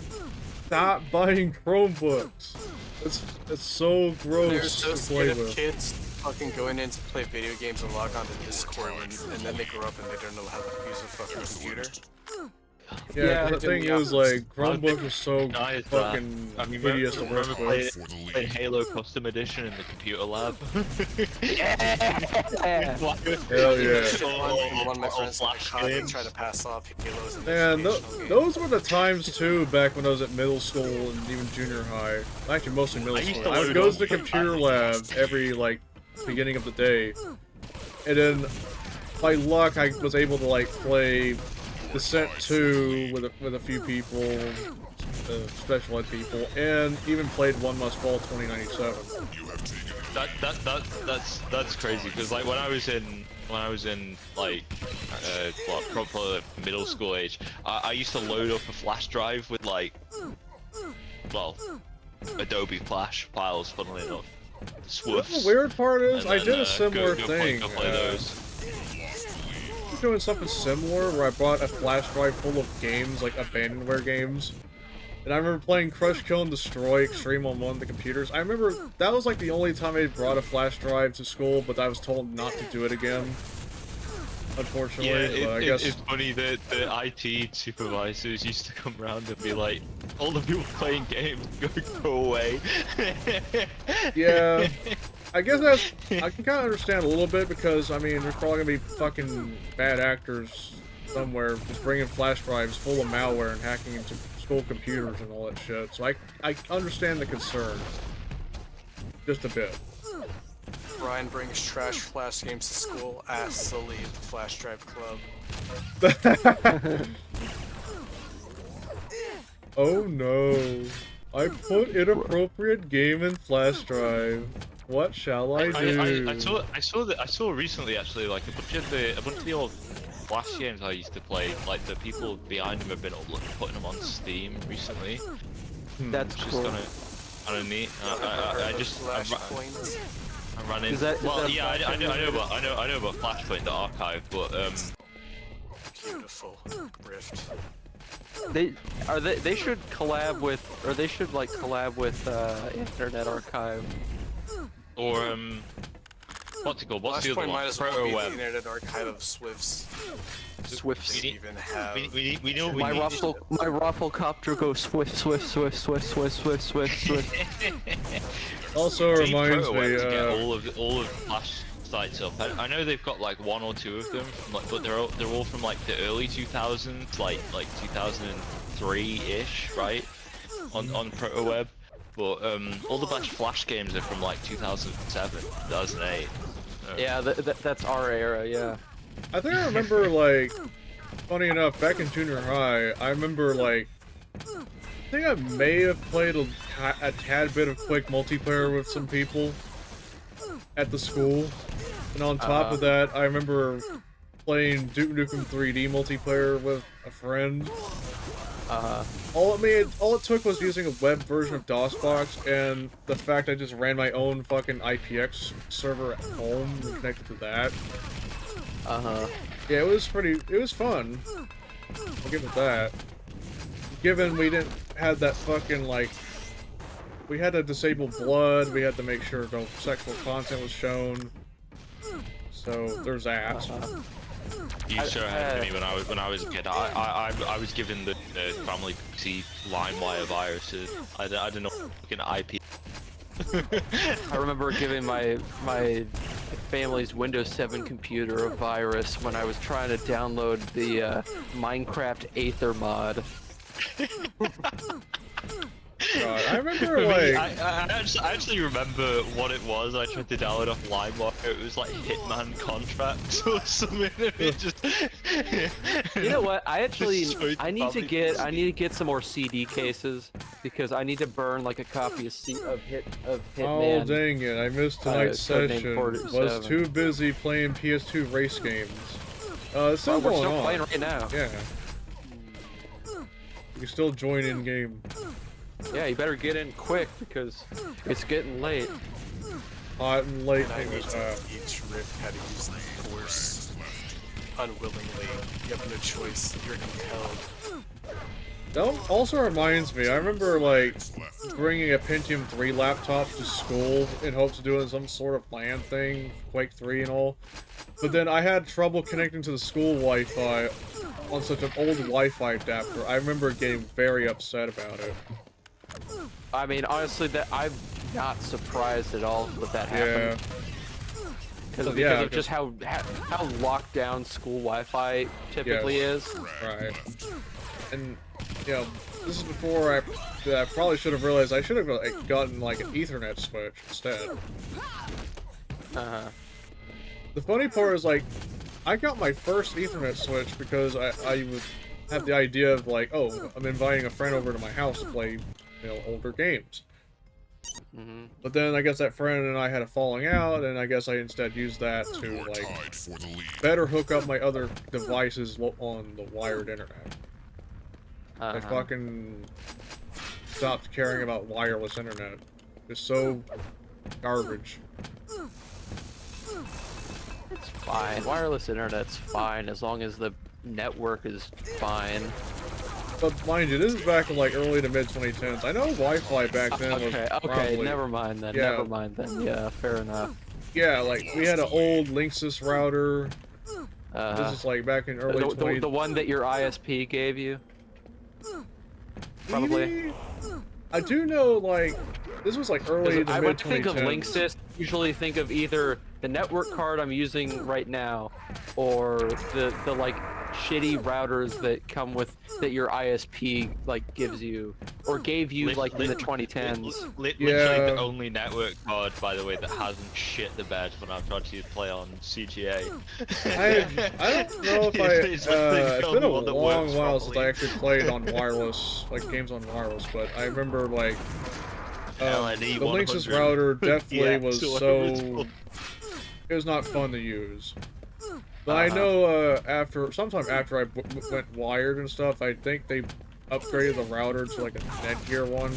Your time for the lead. So I like the Netgear one, honestly. Yeah, but sadly, because we moved to fiber optic, we couldn't use that anymore. Instead, we got fucking, what was that one brand? I know that they had a modem they put on there, and the fucking weird part, the router settings being a mobile app. I'm like, why is that's pretty weird normal nowadays. It felt a little alien to me because I'm just used to the fact that you can just access router settings on a web page. I mean, I can do both on the web app and like through the browser. But in my case, it's exclusively web app. It's exclusively a mobile app. Probably so they can. Is it an Eero? Is it an Eero router? Because those are awful, and that's what the ISP I switched to has here. And apparently the reason why Eero is so bad is because it's made by Amazon. So basically every web page you go to is sent to. I do know the mobile app they called it Plume or something. Plume Home Pass. Yeah, I think it's different. But I do recall, like, speaking of internet providers, and possibly CGNet, what was that one satellite internet provider that Musk is building about? Starlink. Yeah, I've been hearing shit about Starlink. I'm not sure how. Everyone was talking about Starlink, and then what? Like nothing happened. Like how some people that barely had internet at all, like from the other side of the planet, barely got internet access because Starlink. It's like the only thing I've heard about it. Yeah, honestly, I don't know. I mean, satellite internet is only something. Yeah. I mean, satellite internet is only something you should use if you absolutely have to, just because of lights. It's like you start getting a storm, no internet. Yep, that's satellite and if you have internet, it's like a 3-second ping. So 3,000 millisecond ping. Good luck playing Quake 3. Actually, more like good luck playing Quake. Yeah, well, yeah. Yeah, if you thought cable internet performance like that is not too great either, it's bad. Just wait till you play on fucking satellite internet. You'll be in the world of hurt by that point. Ooh, got a kill. Come join 10's World of Hurt. Yeah, pretty much. World of Hurt.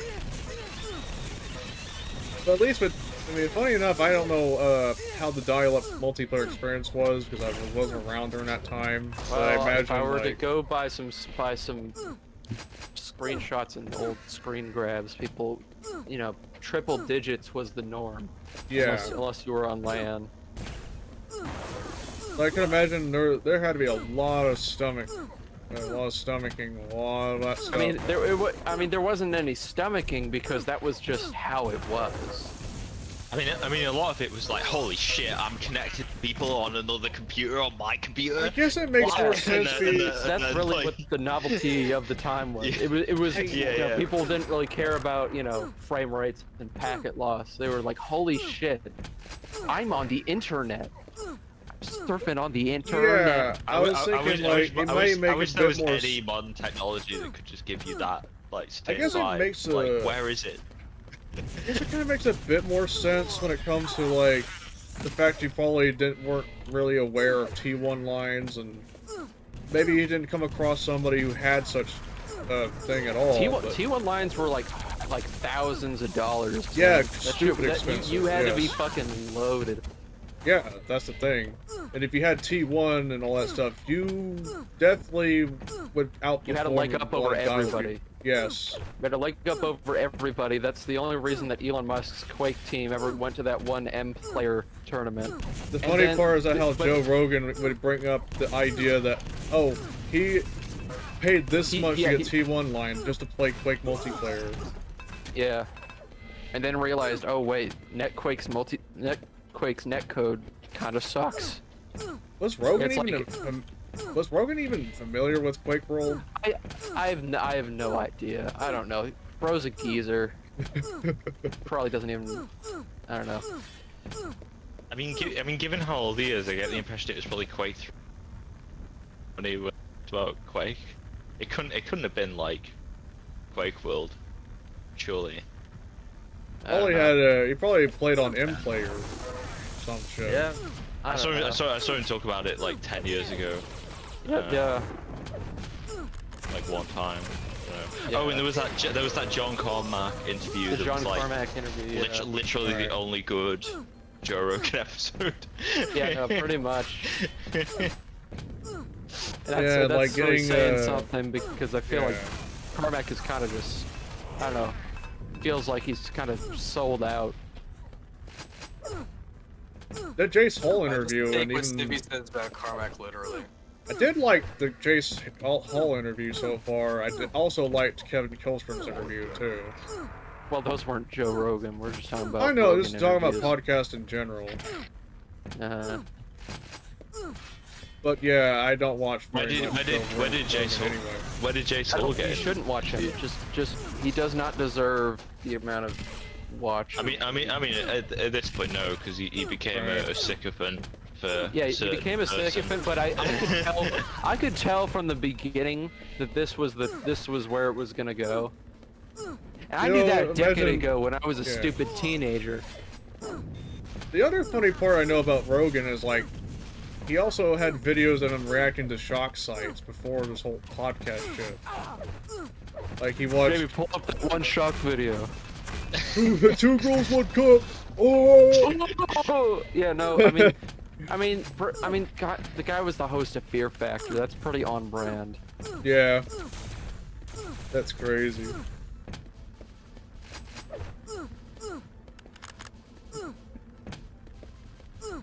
And you got some people that watch that kind of shit and then don't get any reaction whatsoever. That's a brave soul right there.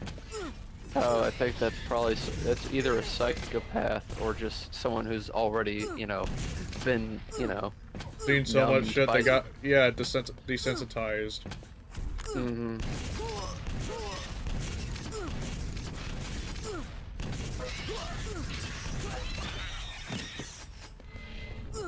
Or maybe they were seeing, or maybe they just seen the same thing while also at the same time showing their friend the video. And just they can't get grossed out from the video when his friend is also grossing out, so you're just laughing about it. Maybe. My kind of humor. Yeah, that's like old internet shit. Yeah, that's. Oh yeah, the millions of like reaction videos on YouTube. React Andy.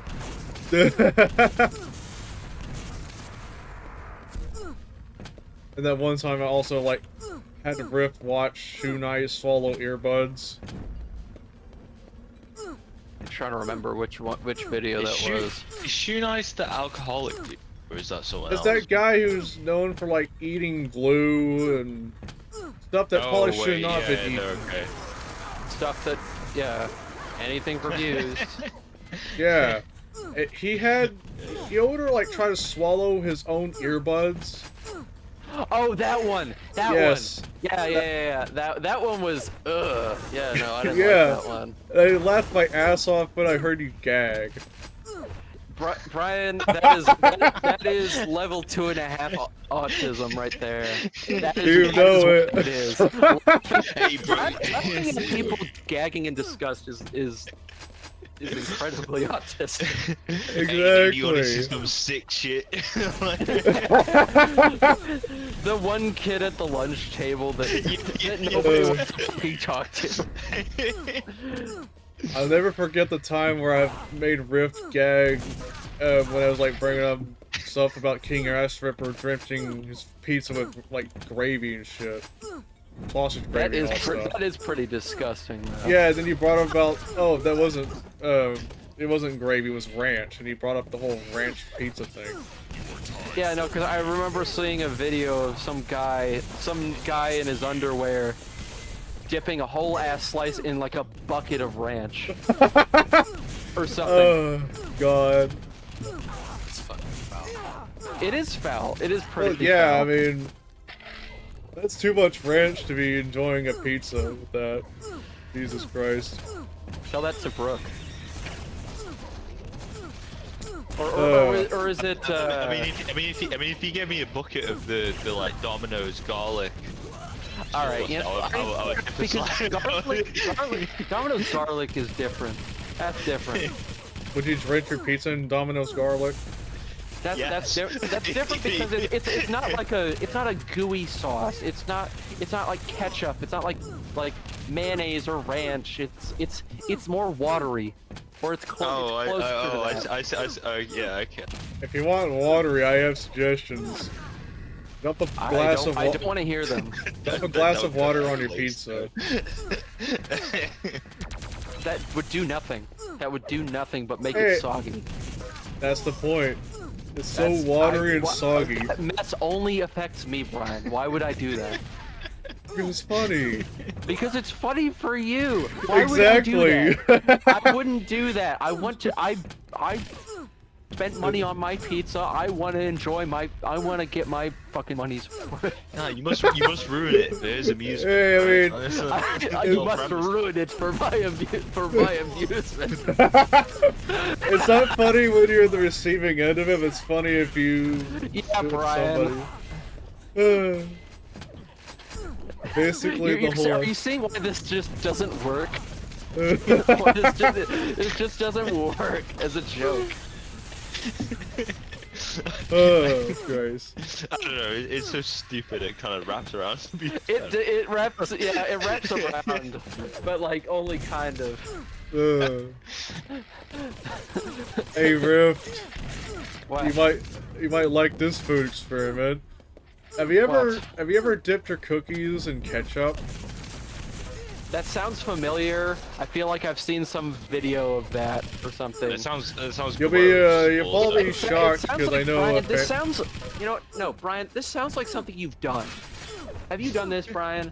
That's actually my sister who's done that.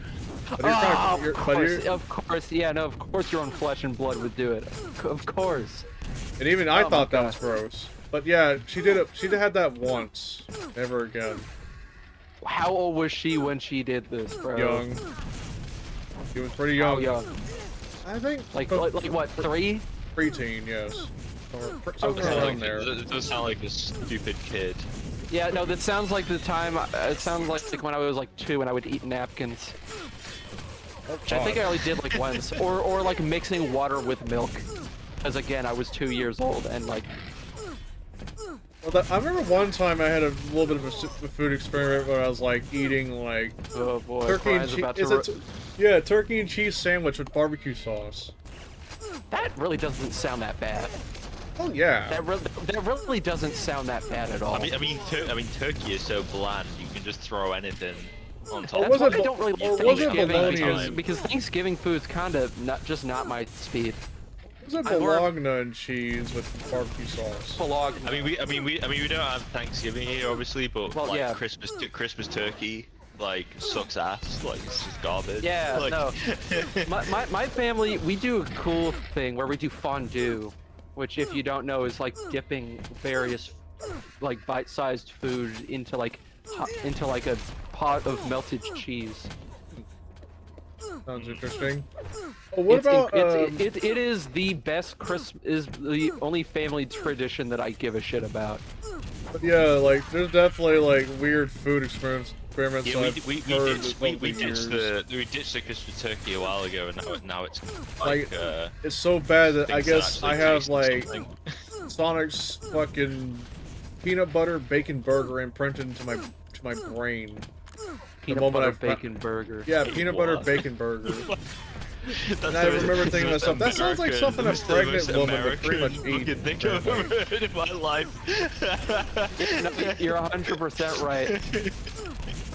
Peanut butter bacon burger, barbecue bacon burger, barbecue bacon burger. Christ. Let's see. What about turkey and cheese sandwich with ranch dressing? Bro, that sounds kind of pedestrian, but also now we're just talking about like normal food. Like, but I mean, personally, I just don't. Actually, no, ranch is weird on a sandwich. You put that on like salad or like chicken wings. I don't think people put that on a sandwich. Don't people like actually put like, you know, ranch on their burgers even? I've never heard of that. Maybe it is a thing for a certain kind of burger, but I don't know. Or somehow some Sonic advertisements would be like eating. That's Sonic, and Sonic is like. Yeah, I mean, heck, have you ever seen like people in those commercials like eating French fries dipped in ice cream or their shakes? Well, that's actually not as bad as it sounds. I mean, yeah, I thought it sounded weird, but I never tried it myself. I did that when I was a kid. I went to McDonald's, and I did that. Now, for me, it's not really ice cream. It's more French fry and a milkshake. No, that's what I mean. The milkshake thing. I mean, I thought it was weird when I first heard about it, but at the same time, like it's one of those things that really shouldn't work, but it does. Like on paper, it's like. That's what people felt. So that's what some people felt about like cottage cheese and Doritos. It's kind of like having pretzels and chocolate. Yeah. It's salty and sweet, and it's a very unique flavor profile that's only really been applied in a few kind of places in that manner. Oh shit, late message here. Germany, Getting late, was about to turn off PC and install the stream live. Fries and Wait, hold on. Spooky, what'd you say? No, you talk about like flavor profiles, like it's some like high-end thing in Germany. They got pretzels. They got pretzels. The American dish is fries and milkshake. I say flavor profile while having eaten White Castle, like frozen White Castle sliders for dinner. I do. What about? I like them. Because I mean it's a burger, and I can't say no to a burger that's cooked on a bed of onions. Because I fucking love onions. Have you ever put ice cream on your pizza? Oh yeah. Speaking of American fast food things, we're being slowly infiltrated by. We got Popeyes now near me. Have you tried Popeyes, bro? No, I haven't tried it yet. Try it. You will. I hope your folks didn't like botch the Cajun delicacy that is Popeyes. But you know what's weird, actually? I remember bringing up Popeyes to I'll go try it. I haven't been yet. It's just yet to try Popeyes. Like a couple of other food places. It's you know what, Brian? That shocks me, given how close to Louisiana you live. Well, here's the thing. I remember bringing up the idea of Popeyes to my mother, and she told me I wouldn't like the chicken. It tastes bad or something. She did not. I guess you don't like the fucking Popeyes chicken, if I'm not mistaken. It is a different kind of seasoning. I don't know how picky you are with that kind of thing. Wait, what's the seasoning like? I mean, I thought it was Cajun spices. It's Cajun spices. I love that shit. That's really nice. Yeah, exactly. It's really good. I mean, it's not that strong. It's not really not. Like, it's not super potent spice like seasoning. It's really just like regular fried chicken, but with like a little bit of an Cajun. extra. Oh, that sounds good actually. All right, and you convinced me. Like yeah, you can get, if you really want a little more of it. You can, you know, they have these little packets of what's called Cajun Sparkle. That also reminds me too, a little bit. I remember I had KFC like a few times in my life. I remember they had like, yeah, I remember they had a buffet thing at the time. They used to. Buffet. Yeah. Well, for the longest time, KFC and McDonald's were like the only fast food things here, because it's, you know, Yeah. UK. And now it's like the American cultural victory playing. So, so all the other stuff's coming out. Oh, we just can't stop winning, can we? You can't stop winning. Hey, Hey, Spooky, have you ever, winning. Hey, Spooky. we got Taco Bell. We got. Yeah, I was about to ask about that. Taco Bell, no. Listen, Chipotle's words. Hey, do you guys have Chipotle? Chipotle is my life. I'll have to look, but I remember like. We definitely do have Chipotle where I live. You don't? Well, see, Chipotle is the better version of Taco Bell. It's for people that, you know, actually right Mexican now, food. Right now, it seems like it's only reserved for real American patriots. Speaking of, you know what's funny? I remember patriots that like Mexican food. Americanized Mexican food, but yeah, hey, I should probably bring up a little bit of that. hypocrisy, a long way. I should probably bring up too. I remember a few times I go to this one local Mexican restaurant, and I definitely loved eating in there. Yeah, local places are always great. Yeah, like I had some of the enchiladas. They were definitely nice. Oh yeah. See we're going through the motions again. Like first we have like me doing my doomer talk, and then now we're talking about food again. We have had this exact same pattern of conversation before. Yeah, I no, it's know just, we've had this. I think it's because I'm at that part of the night where like usually I'd be getting off, and then, you know, and then I was like, fuck, I need a fucking snack, and I load up on fucking Cheez-Its and pepper jack cheese for my nightly ritual. I actually have my bag of like marshmallows I was given. Marshmallows, bro. No, Yeah. Brian, I haven't no. done that. Yeah, strawberry vanilla. Oh my god, bro. No. Brian. What? You're relapsing. No. What? It's my week off. Your week off? Yeah, Thanksgiving week. Okay, fair. You know what? Fair enough.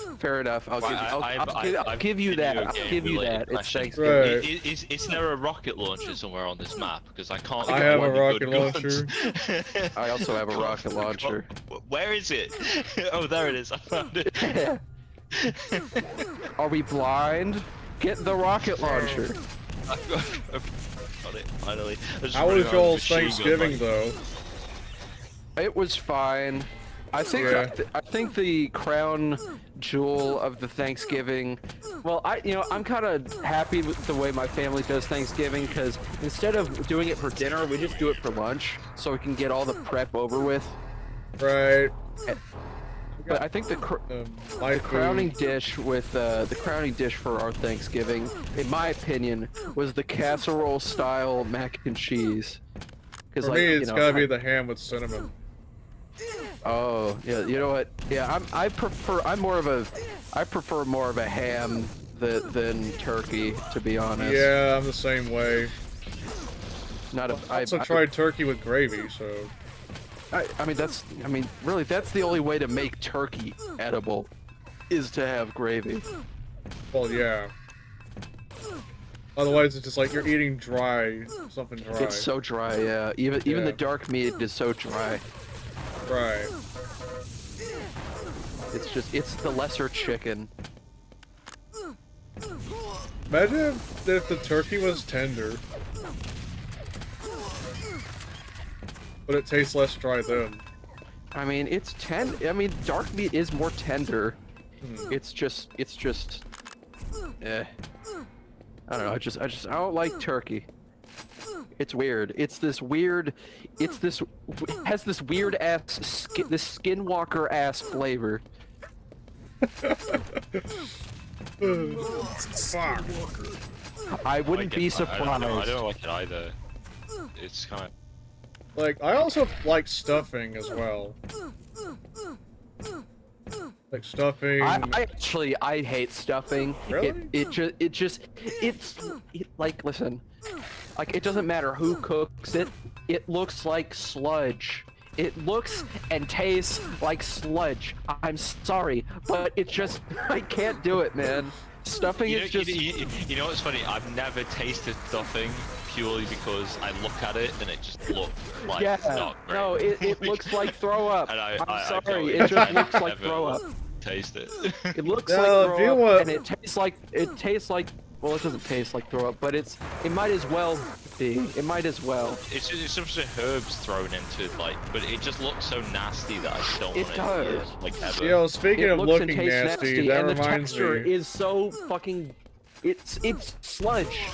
You know what's don't worse like to me, it. honestly? Because I remember my sister, like, I think we had this omelet maker, and she made omelet with, like, honey mustard and all that stuff, and I look at it, it looks like someone, like, just shat on something. It was...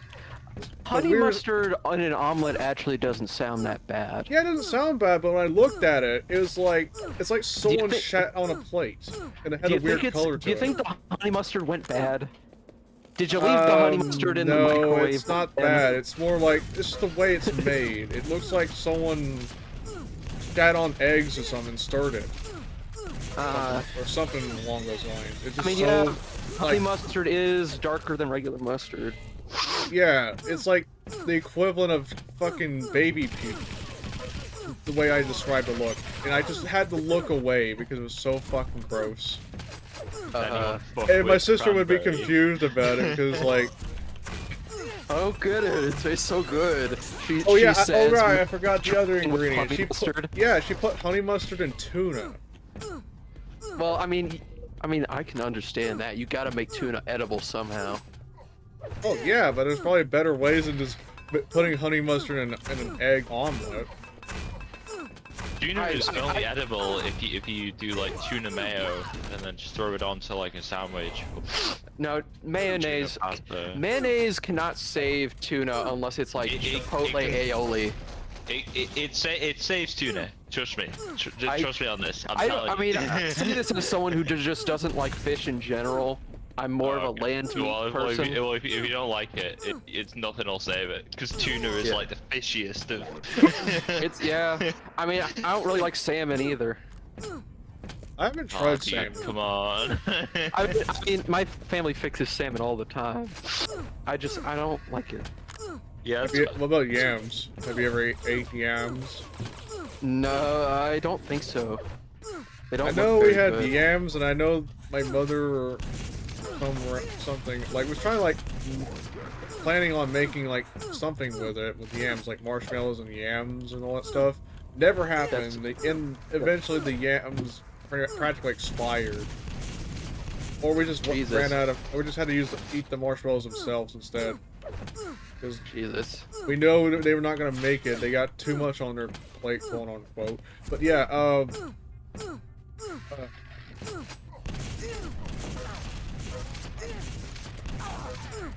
yams. Yams flashbacks. Exactly. Yams, more like nams. I love my dang street salad. Dang, I got killed from a grenade. Woo! Super grenade. Still weird that we haven't yet to found like Nam custom levels. There might be some, but I just need to. No, there are some. There was some on RTCM. I don't know if they were any good though. I had to check them out and make a compilation the similar way we did with like Duke Pack. Well, because Nam is already a very obscure game. Right. I think the best we could do is like throw in several levels and then combine. Are you talking about the build engine game? Yeah, the build engine game, Nam. I really doubt anyone made custom levels for that. No, there are custom levels. It came with a level editor, and I've seen them on. I've seen listings of them on RTCM before it went down. Actually, it's not completely down. It's just there's a mirror of it by Duke 4, which has a whole can of worms. Yeah, drama related, by the way. Of course it is. What else would it be? Oh yeah, and then there's like the one hosted on like GeoCities or NeoCities. I think I might have seen that one. Yeah. But yeah, of course, like, yeah, Nam's got custom levels. It's like the typical thing where it's like, oh shit. The typical thing of like, oh, making levels for a rather niche game doesn't happen all the time, but it's definitely been done before. It does happen. If you know, if a I've game seen is it shipped myself, with to a be fair. level editor, someone will make a level and post it on the internet. Right. The one where I've actually engaged with that is Flashpoint Dragon Rise. Shipped with with a level editor on PC, and there's Wait, what was the game called? I didn't hear you cut off. Operation Flashpoint Dragon Rising. Oh, okay. Oh yeah. The Codemasters attempt to resurrect Operation Flashpoint as an IP. I know one game. It's got some amazing like Mongolian menu, and it's a game about killing Chinese. Okay. Now, what? I guess there are like a couple of games that I know that, despite having a map editor, there was no content for. Like one game that used to be like that was Chasm the Rift. Like it had a level editor, but no one bothered to make levels and upload them. And it probably took until I made tutorial videos about it that apparently it spawned the rather tiny mapping scene. Yeah. So. Well, I mean, I think it was that and like and the Chasm remaster. I think I made tutorials before the remaster came about. Uh-huh. Yeah, like 2019. That's my first tutorial when that was made. Now, another game that kind of stands that way is like Radix. It had a CAD-like map editor, like a Win16 application. Yeah. And it was capable of making levels. I think it's just because Nobody Radix bothered. is such a strange game. Yeah. As Dollar Story, yeah. Dollar it's Store Descent, Descent. but it has the limitations of the Doom engine for some reason, so it's like really fucking strange. And the only technical advancement compared to the Doom engine is the slopes. Yeah. And that's about it. But yeah, it's an interesting game. I kind of like it. It's just like, it's like if Descent was like on the Doom engine type vibe. It's kind of, let's see, I'm trying to remember when Radix came out. Was that 1995. before or after? Okay, so that was after Descent. Yes. Okay, that's it. Yeah, no, I guess it was a Descent clone. Somewhat. I know the controls are like almost similar to your typical flight sims, like where it's like in the 1.0 version, they changed it in the 2.0 remix. Yeah, to be adjacent to a typical shooter, like almost like Descent. Yeah, to be more Descent, like yeah. But it was not a commercial success. Like the only game designed by that company. I think everybody parted ways, and I know one of the developers made a Quake editor that apparently became popular. What was it called? I think it was called Thread or something, or Thread. I think that might be the one, or I might be thinking of a different name, but I don't know. Like, I remember one of the people after they made Radix, they decided to make a Quake editor, and I know that game that became a bit popular. I think it was around the days before we got Worldcraft.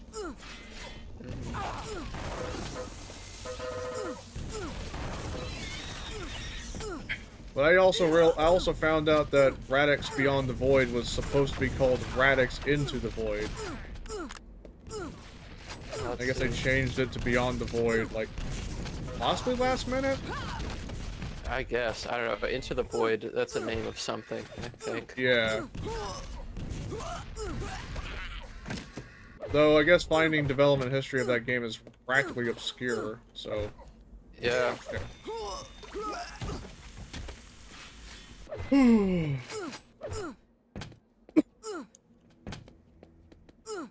But yeah, I mean, heck, I remember, like, there's definitely been games that I know that had rather tiny modding scenes, including, like, Warcraft Orcs and Humans. Despite not shipping with a... Yeah, like, terminal velocity as well. Yeah. Well, Warcraft. actually, and that was only because, like, you know, Fury 3 came with an editor, right? Well, yeah, but I don't think anybody knew that it was compatible. Well, not everybody knew it was compatible with terminal velocity. I think I found out about that. That's how I made multiplayer levels for terminal velocity that we have yet to play. Yeah, I forgot. How are they loaded? They're like defined in a certain file. That's probably it does that overlay trick if I'm not mistaken. Okay, so there's like a certain file that allows you to, you know, tell the game what to load, like the pod files. Okay. Even in a certain order. But yeah, as for Warcraft Orcs and Humans, I know they had a rather interesting mod scene. Pretty niche. Around the time before Warcraft 2 came out.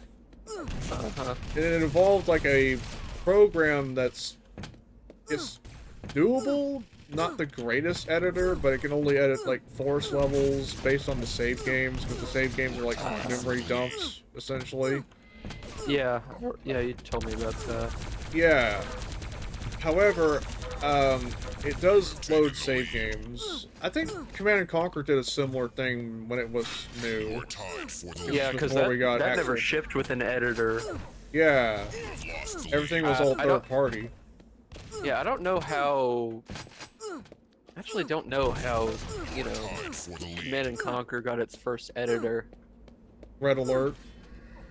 Well, I mean, at least officially. I know Red Alert. I don't know. Was Red Alert's editor backwards compatible with CNC1? No, I don't think. Okay. That would have been cool. They. As I recall, like CNC1's map structure is a little different, if I'm not mistaken.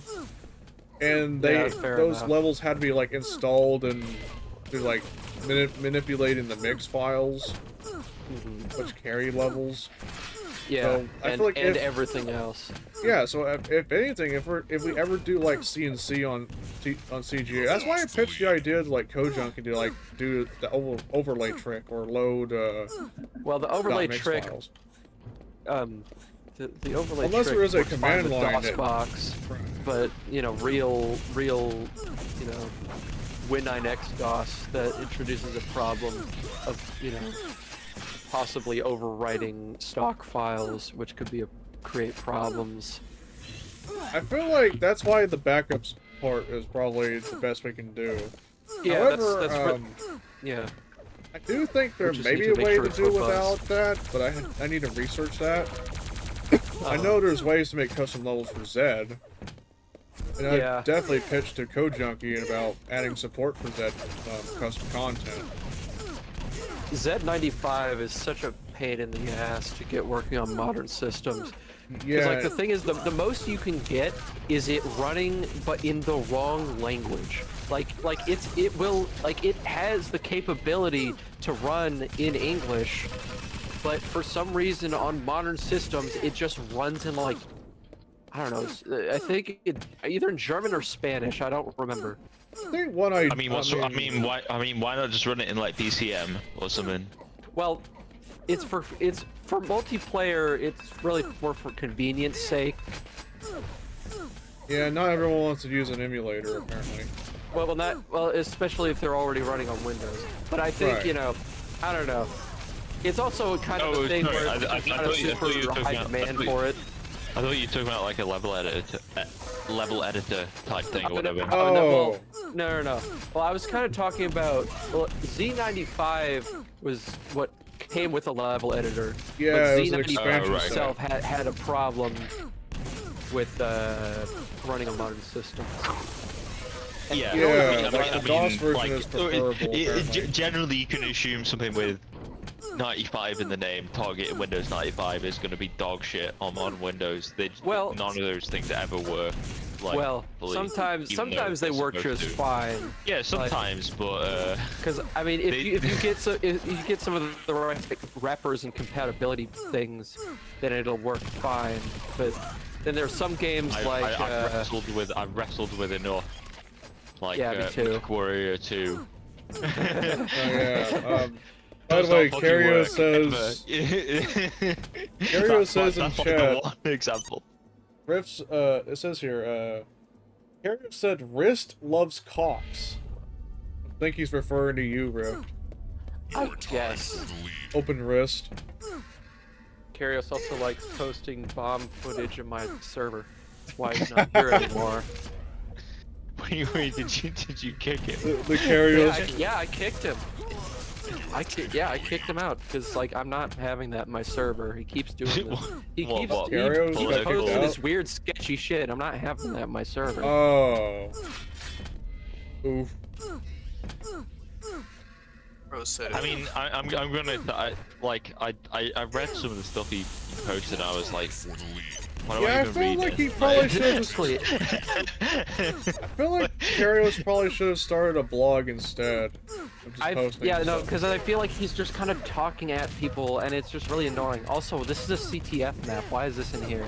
That's funny. Despite it being a CTF map, it's still playable. Let's see. What is it? Call vote. Next map. No, I did find it funny, like the stuff he posts, because it's like this is the server about all video games, and then I just see these like just insane schizo posts. About Exactly. No, seriously, it's ridiculous. You have lost the lead. You are tied for Yeah, it's a lot. I'd rather not deal with it. Yeah. Like honestly, I had a feeling that was gonna happen sooner or later. Hey, Rube. Yeah, but it was kind of like a maybe you'll chill out, and it's like you have lost the lead. I gotta ask you this: would you rather deal with that or deal with Jimbo posting? From Jimbo himself. How about neither? I don't. Why would I ever pick between those two? Like having to deal with a loud ass microphone and 200% volume, in-game volume. I like to call it the white trash microphone. Oh You yeah. can hear everything in the background. You can hear like some roommate screaming some shit. Why are you using game trainers? And Go to the bathroom! I can smell you shitting yourself! And heck, I mean, I understand some people not wanting to use Linux, but at the same time, Jimbo has it. But here's the thing, this is funny. Obviously, I brought this before. Like, I can understand some people don't want to use Linux, and I understand that. But Jimbo's reasoning is the most laughable. He don't want to use Linux because it won't support his game trainers. that's a totally reasonable excuse, actually. I'm sorry. That's like, I know you're trying to paint this guy as like some like deranged, like whatever, but it won't run the software I want to use. Is actually perfectly reasonable. There's a difference between running game software and actual cheat software that, I don't know, like, I find it questionable. I think it's funny the thing. I think it's funny that it's the cheating software that won't run. That's just kind of embarrassing, honestly. And get this, he doesn't use trainers and cheats in single-player, not just single-player games, but multiplayer games. There's a reason why his account got back banned for playing Payday 2 with cheats. It's like, bruh. And he can only enjoy it if he is not playing by the rules. Exactly. It's like, man-child. I mean, it's weird when I got into PC gaming, like, cheat trainers were like a normal thing, because like people mostly in single player or testing, but if it was multiplayer games, that's just killing the fun right there. Well, obviously, but I mean, you get wrecked by anti-cheat as soon as you try and cheats, I only care about cheats if it's like, just to fuck around. Like, GoldenEye cheats are actually a really great example of this. Right. The fucking big head mode. paintball mode type shit. Or like Brian mentioned, like testing. You know, you enable God mode so you can go test a level or test some like behavior or something. Yeah, and there's definitely good use cases with cheating itself. Like, I mean, cheating originated as like dev tools, really. Yeah. Debugging. Not really as like a way to play the game. It's really for fucking around and for testing. Well, I mean, like for example, I get soft locked in a game. I just is like blocking my progress entirely. I've a limited amount. Well, yeah, of time there's like a genuine in this mortal realm. Then you have to cheat. Right. Well, no, I mean like if something's too hard, and I'm like I only have a limited amount of time on this earth. I don't spend like 2 days trying to beat the boss. If it's too hard, honestly, I would say, I don't know. It kind of depends for me, because it's kind of like, you know, is it too hard in that, you know, in a way that feels engaging to me? If not, and I'm not having fun, I'm just gonna play something else. I mean, for me, it's more like it depends on the game at its own. Like, the thing is, like, for example, imagine if you put in a situation where you're low on health, like Chasm, and you got a group of enemies with little room to outmaneuver. I mean, that's kind of a quasi soft thought. Yeah, so it's a good reason to probably at least either no-click your way out of it, or just God mode temporarily and then turn it back off afterwards. Yeah, just that. Like, you're talking more about quick saving yourself into a corner, right? Sort of. Or not expecting that spot in like Elder Scrolls games a bunch of times, and then you have to God mode a little bit just to get out of it. Yeah. Honestly, I haven't played through Elder Scrolls to get the idea, but in most cases, like when it comes to like RPG games in general, I feel like saving is a good thing to have anyway. And that's probably why I'm a bit more optimistic when I'm about to play through Diablo, because the single player has in-game saving. And obviously, I mean, Diablo, the thing you're supposed to do in Diablo is when you're about to die, you just Alt F4 the game, and then load up with your character with the level they were at before you were about to die, and then you just continue. Yes, that might work with Diablo 2, right? Well, yeah, that's the thing in Diablo 2. I don't know about the first one. The first one, it had a save button in the menu, so you can save mid-game. If I wanted to, I'd go into a fight with the Lord of Terror and then just save the game as I'm nearly dead. I can't remember, to be honest. I played Diablo 2 a lot more than Diablo 1. Yeah. Diablo 1 was probably like I like the direction of the first game, to be honest, but yeah. Yeah, I've kind of noticed how there's, you know, there's this division amongst Diablo 1 fans and Diablo 2 fans, because they don't really intersect very much. Like, very Diablo different games. 1 fans like don't... Diablo 1 is really cool though. Like just for like, what it did in terms of like pushing a genre. I feel like Diablo 2 does so well in terms of like the gameplay, where it's all like you're over there like beating the shit out of like everything with like spells and all that crap, and there's like so much. It's funny you say that, because like 1.0 Diablo 2 is not that at all. Really? And it's a lot more like Diablo 1. Yeah, like they rebalanced the game a ton of times over the lifespan of Diablo 2. But if you play 1.0 Diablo 2 off the CD without the expansion pack installed, it feels almost like it's like Diablo 1 but with like a bigger randomly generated map. In terms of how it's paced. That's actually very interesting. Yeah, I feel that too, because I bought like physical CDs of Diablo 2 like not too long ago. I just installed 1.0. And you didn't patch them, and it was just like, wait, this feels really different. What the fuck? Yeah, no, because like my experience with Diablo 2 is basically just the Blizzard download copy, which is like the most up-to-date patched one, and then also the remaster. I've never played 1.0 Diablo 2 before, but it is different, and it's way slower paced, a lot more like Diablo 1. Pretty interesting. Apparently, I found something interesting. You should do a stream of that. That would actually be really cool. The first Diablo? No, Diablo 2 1.0. I feel like that would be kind of an interesting Yeah, that'd be an idea. Either a stream or a video. Right. Just talking about how Diablo 2 changed. Yeah, that's an interesting idea.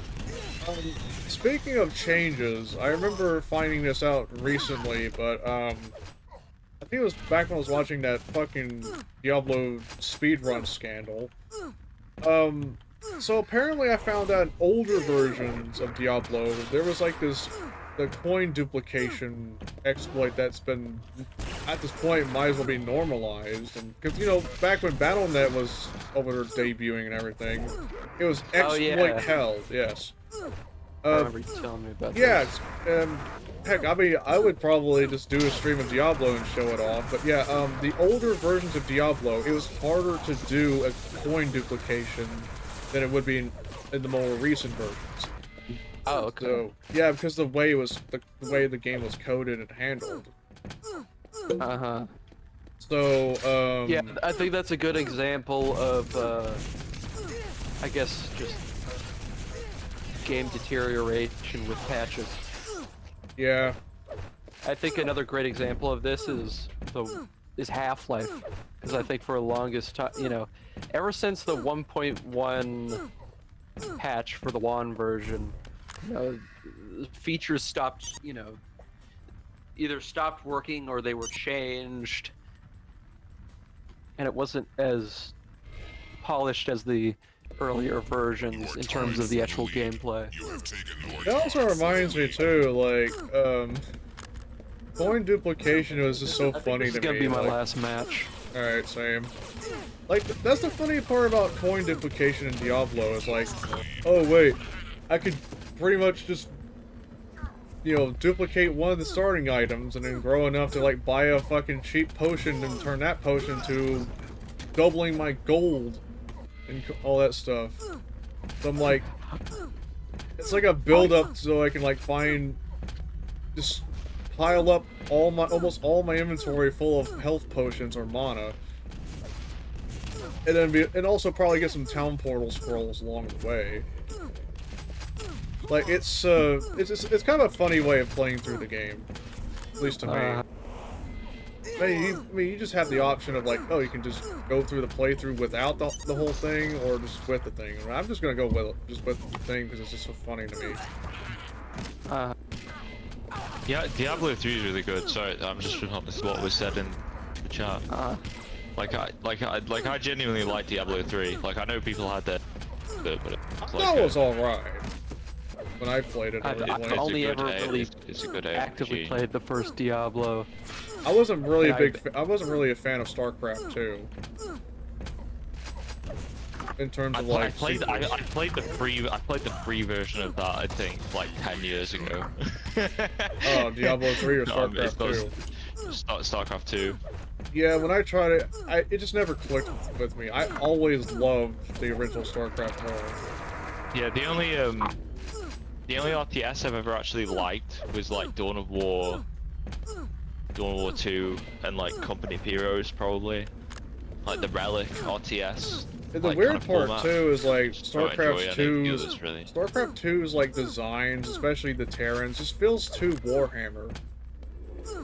Because it was literally ripped off from Warhammer. That was like that was the impetus from it. Yeah, right? but in the original like Terran designs, they were a little more different and maybe a little slimmer, more unique. Yeah, a little bit more unique. But when you look at StarCraft 2's Terrans, they're like trying to copycat, you know, like Warhammer even more.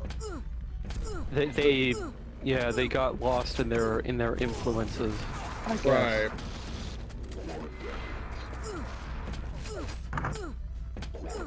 And then the Zerg also kind of, no, they definitely look more bulkier than what they were in the original. And then the Protoss it's alright.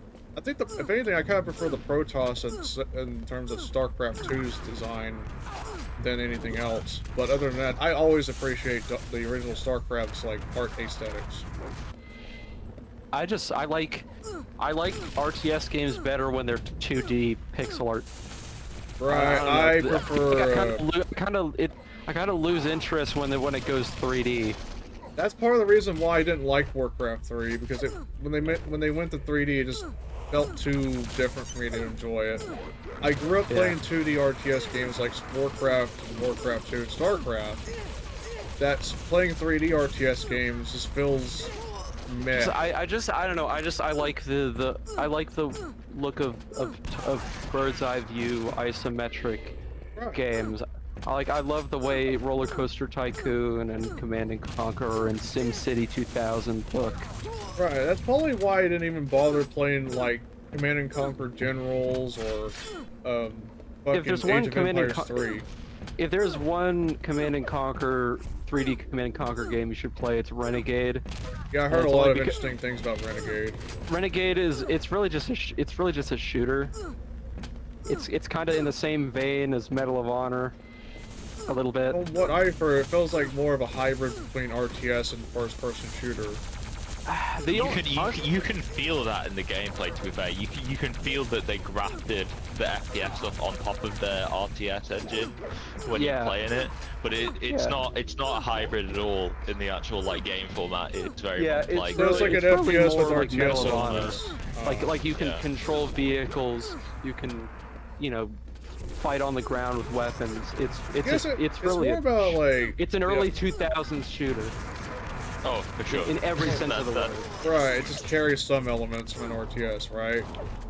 Well, it carries that, kinda. Well, the only elements are that like the places you have to go and shoot up are like the Nod command centers from like the game, and sometimes you have to avoid like an obelisk, like So it's like it's basically taking it. It just takes the like base elements of Command and Conquer, not so much of the RTS genre, and puts them in a first-person shooter. It's just vibes. It's the world, and like, I don't know, it's a different perspective, and I kind of like it because honestly, that's kind of what I wanted. That's kind of what I always wanted. It was a first-person shooter in Command and Conquer, in the Command and Conquer universe, and I mean, Renegade is just that. I think we almost had a similar. We almost had a similar thing with StarCraft, but it was more of a third-person game. It's called StarCraft Ghost. Was it gonna be like Gears of War?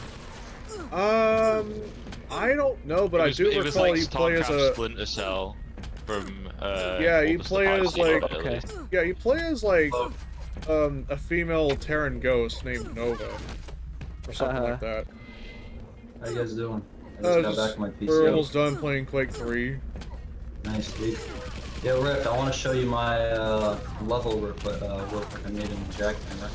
Put some screenshots and text for voice. Yeah.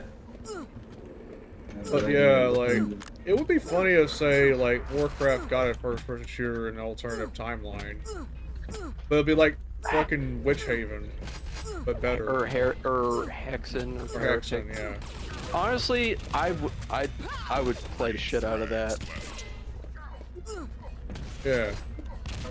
I know they nearly had like I would say Age of Empire. No, you know what? No, I do want an Age of Empires first-person game. Like around the first one. Like a first-person melee, or I guess archer combat sort of game set in like the Bronze Age, or ancient Egypt, or Rome. Like that would be sick as fuck. Are you kidding? I'd play that. I'd give that a try. Yeah, well, if there's anything I've learned about the game industry, it's that like they will literally do anything other than like what people want or thinks are a good idea. Yeah, exactly. So, yeah, exactly. Like you could do something really cool and do like, and that's why it will never happen. Yeah, that's why it'll never happen. Because All right. Well, I'm hopping off. Yeah, same. But it was definitely fun. What now? Indeed. Oh, I don't know if it'll be Quake 3. On for a few minutes because I just got back and I had to deal with so much bullshit today. Is that Counter Strike? Is that Counter Strike you got there? The CS 1.6 No, that's what that's illegal download. No, this is 1.5 retail. Oh, okay. Let me show you. Yeah, this is yeah. This is the retail version of Counter-Strike patched to 1.5. So okay. Well, there's a version of CS 1.6 you can get that's like a pirate version that works on Windows XP and will connect to. Well, you know what? You're gonna love this. You know what else I have on Windows XP? Oh, you got your illegal Steam. Not just any Steam. It's the 2004 Steam, isn't it? 2003 Steam. Oh, so steamy. Yeah. I've got this emulator actually. The server emulator for this set up on my original. Since you mentioned it, and I was like, I must know what this is. So I found the. I think you were playing Quake 3 on that XP machine. Yeah. Nice. If it's from 2003, you know that shit's fucking bopping. Is it 2003 or is it more 2004 or 5? I know Steam looks way different when it was in... It was in beta in 2002. There exists a server for that, but it's really hard to get into. Like you can download the files for this emulator, right? And you can host your own server. You can host any Steam up to like 2009, I think. Yeah. But the problem is that you need the blob files. You need the blob. Yeah, no, I found that. I found those. I found like 2 terabytes of them. I found them. Did you find the 2002 ones? I found all the game backups and all the client backups from the 2002 up to 2009. Yeah. Brian put a picture of the 2002 beta. Yeah. I wish I would have put that one on here if I was able to, or if I was able to like. Oh jeez. This is hosted by like aren't you connected to one where it's like someone who's got a proper hosting setup? Yeah. There's a guy that runs it's a whole thing. Like hold on, like he has his own like restoration of the Steam website. It's really cool. Nice. Yeah, cause like when I host it, when it pops up like the news windows, obviously it will just show like a could not connect to host or whatever. Yeah. That's pretty sweet. Day of Defeat 1.1 on Steam now. Wow. Holy shit. Day of these. But I would have liked to have had the 2002 beta working, because I feel like that would be more period accurate to this computer, because this is from like around late 2001, 2002. But late 2001. What the specs again? You even got Daikatana on here. I pretty much put all like late 90s to early 2000s games. Also, Halo Custom Edition, couldn't get it working. Because apparently... what CPU speed you got on this? Yeah, I was about to ask. 1.8 gigahertz. Yeah, you ain't running Halo. You ain't running Halo Custom Edition on that. Like, it's not happening. Halo Custom Edition is horrific of a port. It's so unoptimized. Like, I saw somebody run Halo Combat Evolved on like Pentium MMX. What? Yeah. What? You're gonna have to send me that video. Yeah, give me a 1 frame per minute. And surprisingly, from my understanding, it looked like it was playable. I think you might have either you misremembered or they did some crazy shit to it. Give me a sec. But yeah, no, I have both the Steam versions of these games and the WAN versions installed because it gets even more crazy too. I think they were running Windows XP. Oh wait, that's not an MMX. It's a dual Pentium Pro. Okay. Yeah, that sounds a bit Pentium more reasonable. Pro. I think actually, might be before. Well, a dual or Pentium after. Pro. That's older. That's yeah. What the fuck? How did you get Windows XP on there? What the fuck? Yeah. I think. Well, Pentium Pro is basically the same thing as a Pentium 2, right? But it like Pro at 200 predates it. Yeah, predates. Let me look at this video, bro. Also, yeah, Ranger, that is Discord Messenger. This is just. Oh, I've seen this. Yeah, it's awesome. It's awesome. I'm just scared to install it because of Discord like being fucky about like custom You know clients what? or whatever. How will they know? How will they know? How would they know? How Hey, will they Riff, know? I work at Discord, Rift. I'm going to report you. You will never be able to report to Discord because you will Also, die. just remember,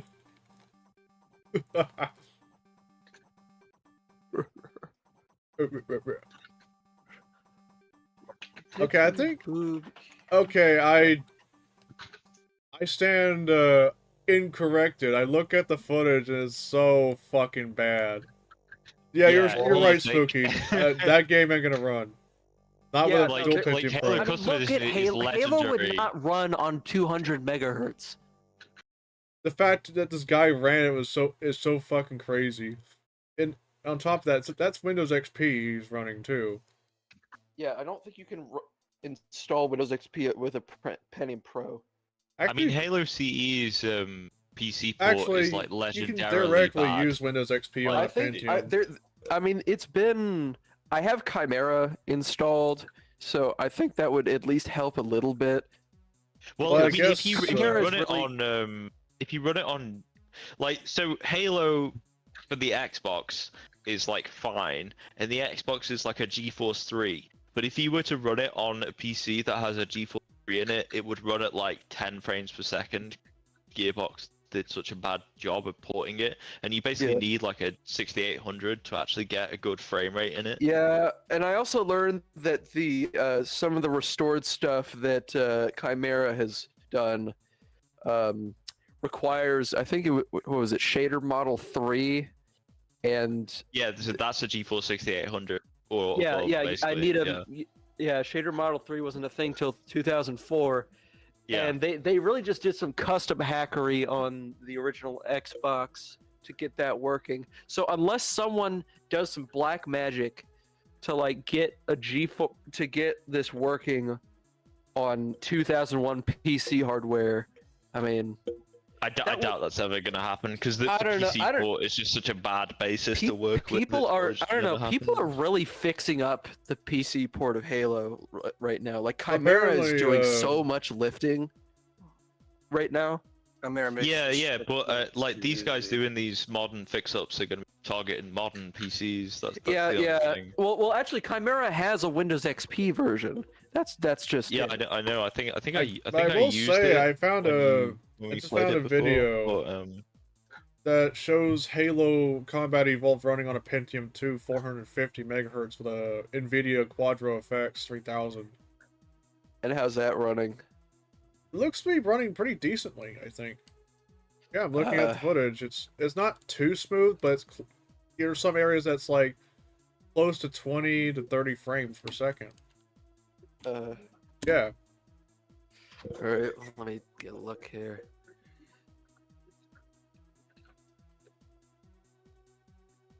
Oh, she's chucking. Mm-hmm. Oh, 12 Yeah. frames per second. Like, yeah. I mean, the thing with Halo is that it like the PC port at least is that it's super intensive on the GPU for Yeah. literally no reason. Like if you try and run it on a GeForce FX, it's like which is a lot more powerful. Like that's the 5000 series videos. Those are a ton more powerful than the original Xbox, but it just chugs on them and it drops to like similar frame rates to this. Because I mean, I like think this Gearbox seems again did a playable-ish. terrible. Well, Right. yeah, ish. Ish. Like, I mean, but I mean, this is on a Pentium 2. I feel like on a Pentium 4 and a GeForce 3, it shouldn't be that bad. I feel like. I don't know, man. I guess maybe Well, it depends on what res you're trying to run it at. Like I said, it's the GPU that's the limiting factor. It's like I what guess, shader but- model you can handle that decides the performance. The CPU requirements of it are pretty light. It's just Okay. stupidly GPU intensive for no reason. So like Okay. you want a GeForce 6 series to get like good frame rates out of the box. From what I've tried at least. The best I've XP machine I've run a GeForce 7. Smooth sailing once you're into like 2005 hardware. But yeah, but yeah, no, this whole Halo thing, I probably do want to. I feel a little more motivated to get that 2005 PC that I've been thinking about. What specs? What are you going for, or just generally 2005? Just generally 2005 stuff that can run. Let's say Fear and Doom 3 max settings at 1024 by 768. 2005 era, basically. Okay. You need Athlon 64. Or an X2 if you're feeling adventurous. Hey, Spooky. And then like an Nvidia 7800. Okay. And go for a PCI motherboard, a PCIe motherboard instead of AGP because the GPUs are cheaper. So PCIe, you said? 2005 Athlon 64 motherboards will do PCI Express. Like if you get like an M4 chipset board. Okay. I mean, the thing is, what I'm probably gonna do is probably find a PC from that era and then soup it up, because that's really what I've done with the PCs that I have. Oh, okay. That's not what I usually do. I just grab opponents as I find them. You guys want to know what Unreal would play like on a 160 megahertz 486 with a Voodoo card? Link the video. Mega dog shit. I'm guessing.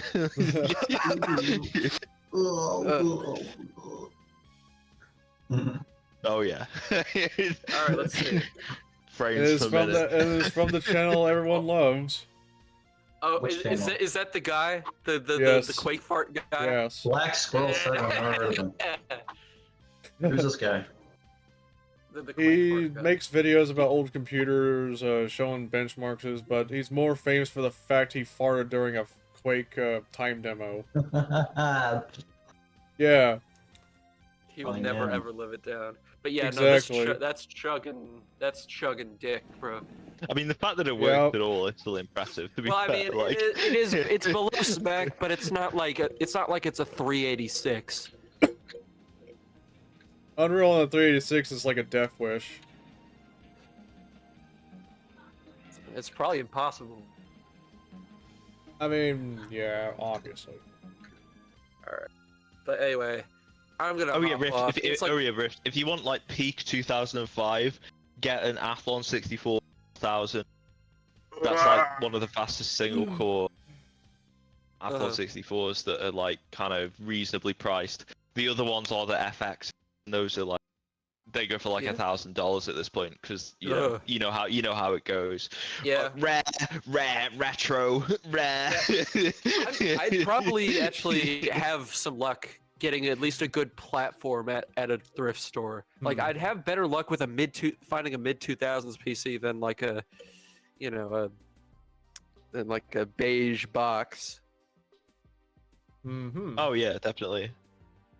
So I don't know. Maybe I'll try it sometime, but I don't know. I don't really have any income right now, so we'll see.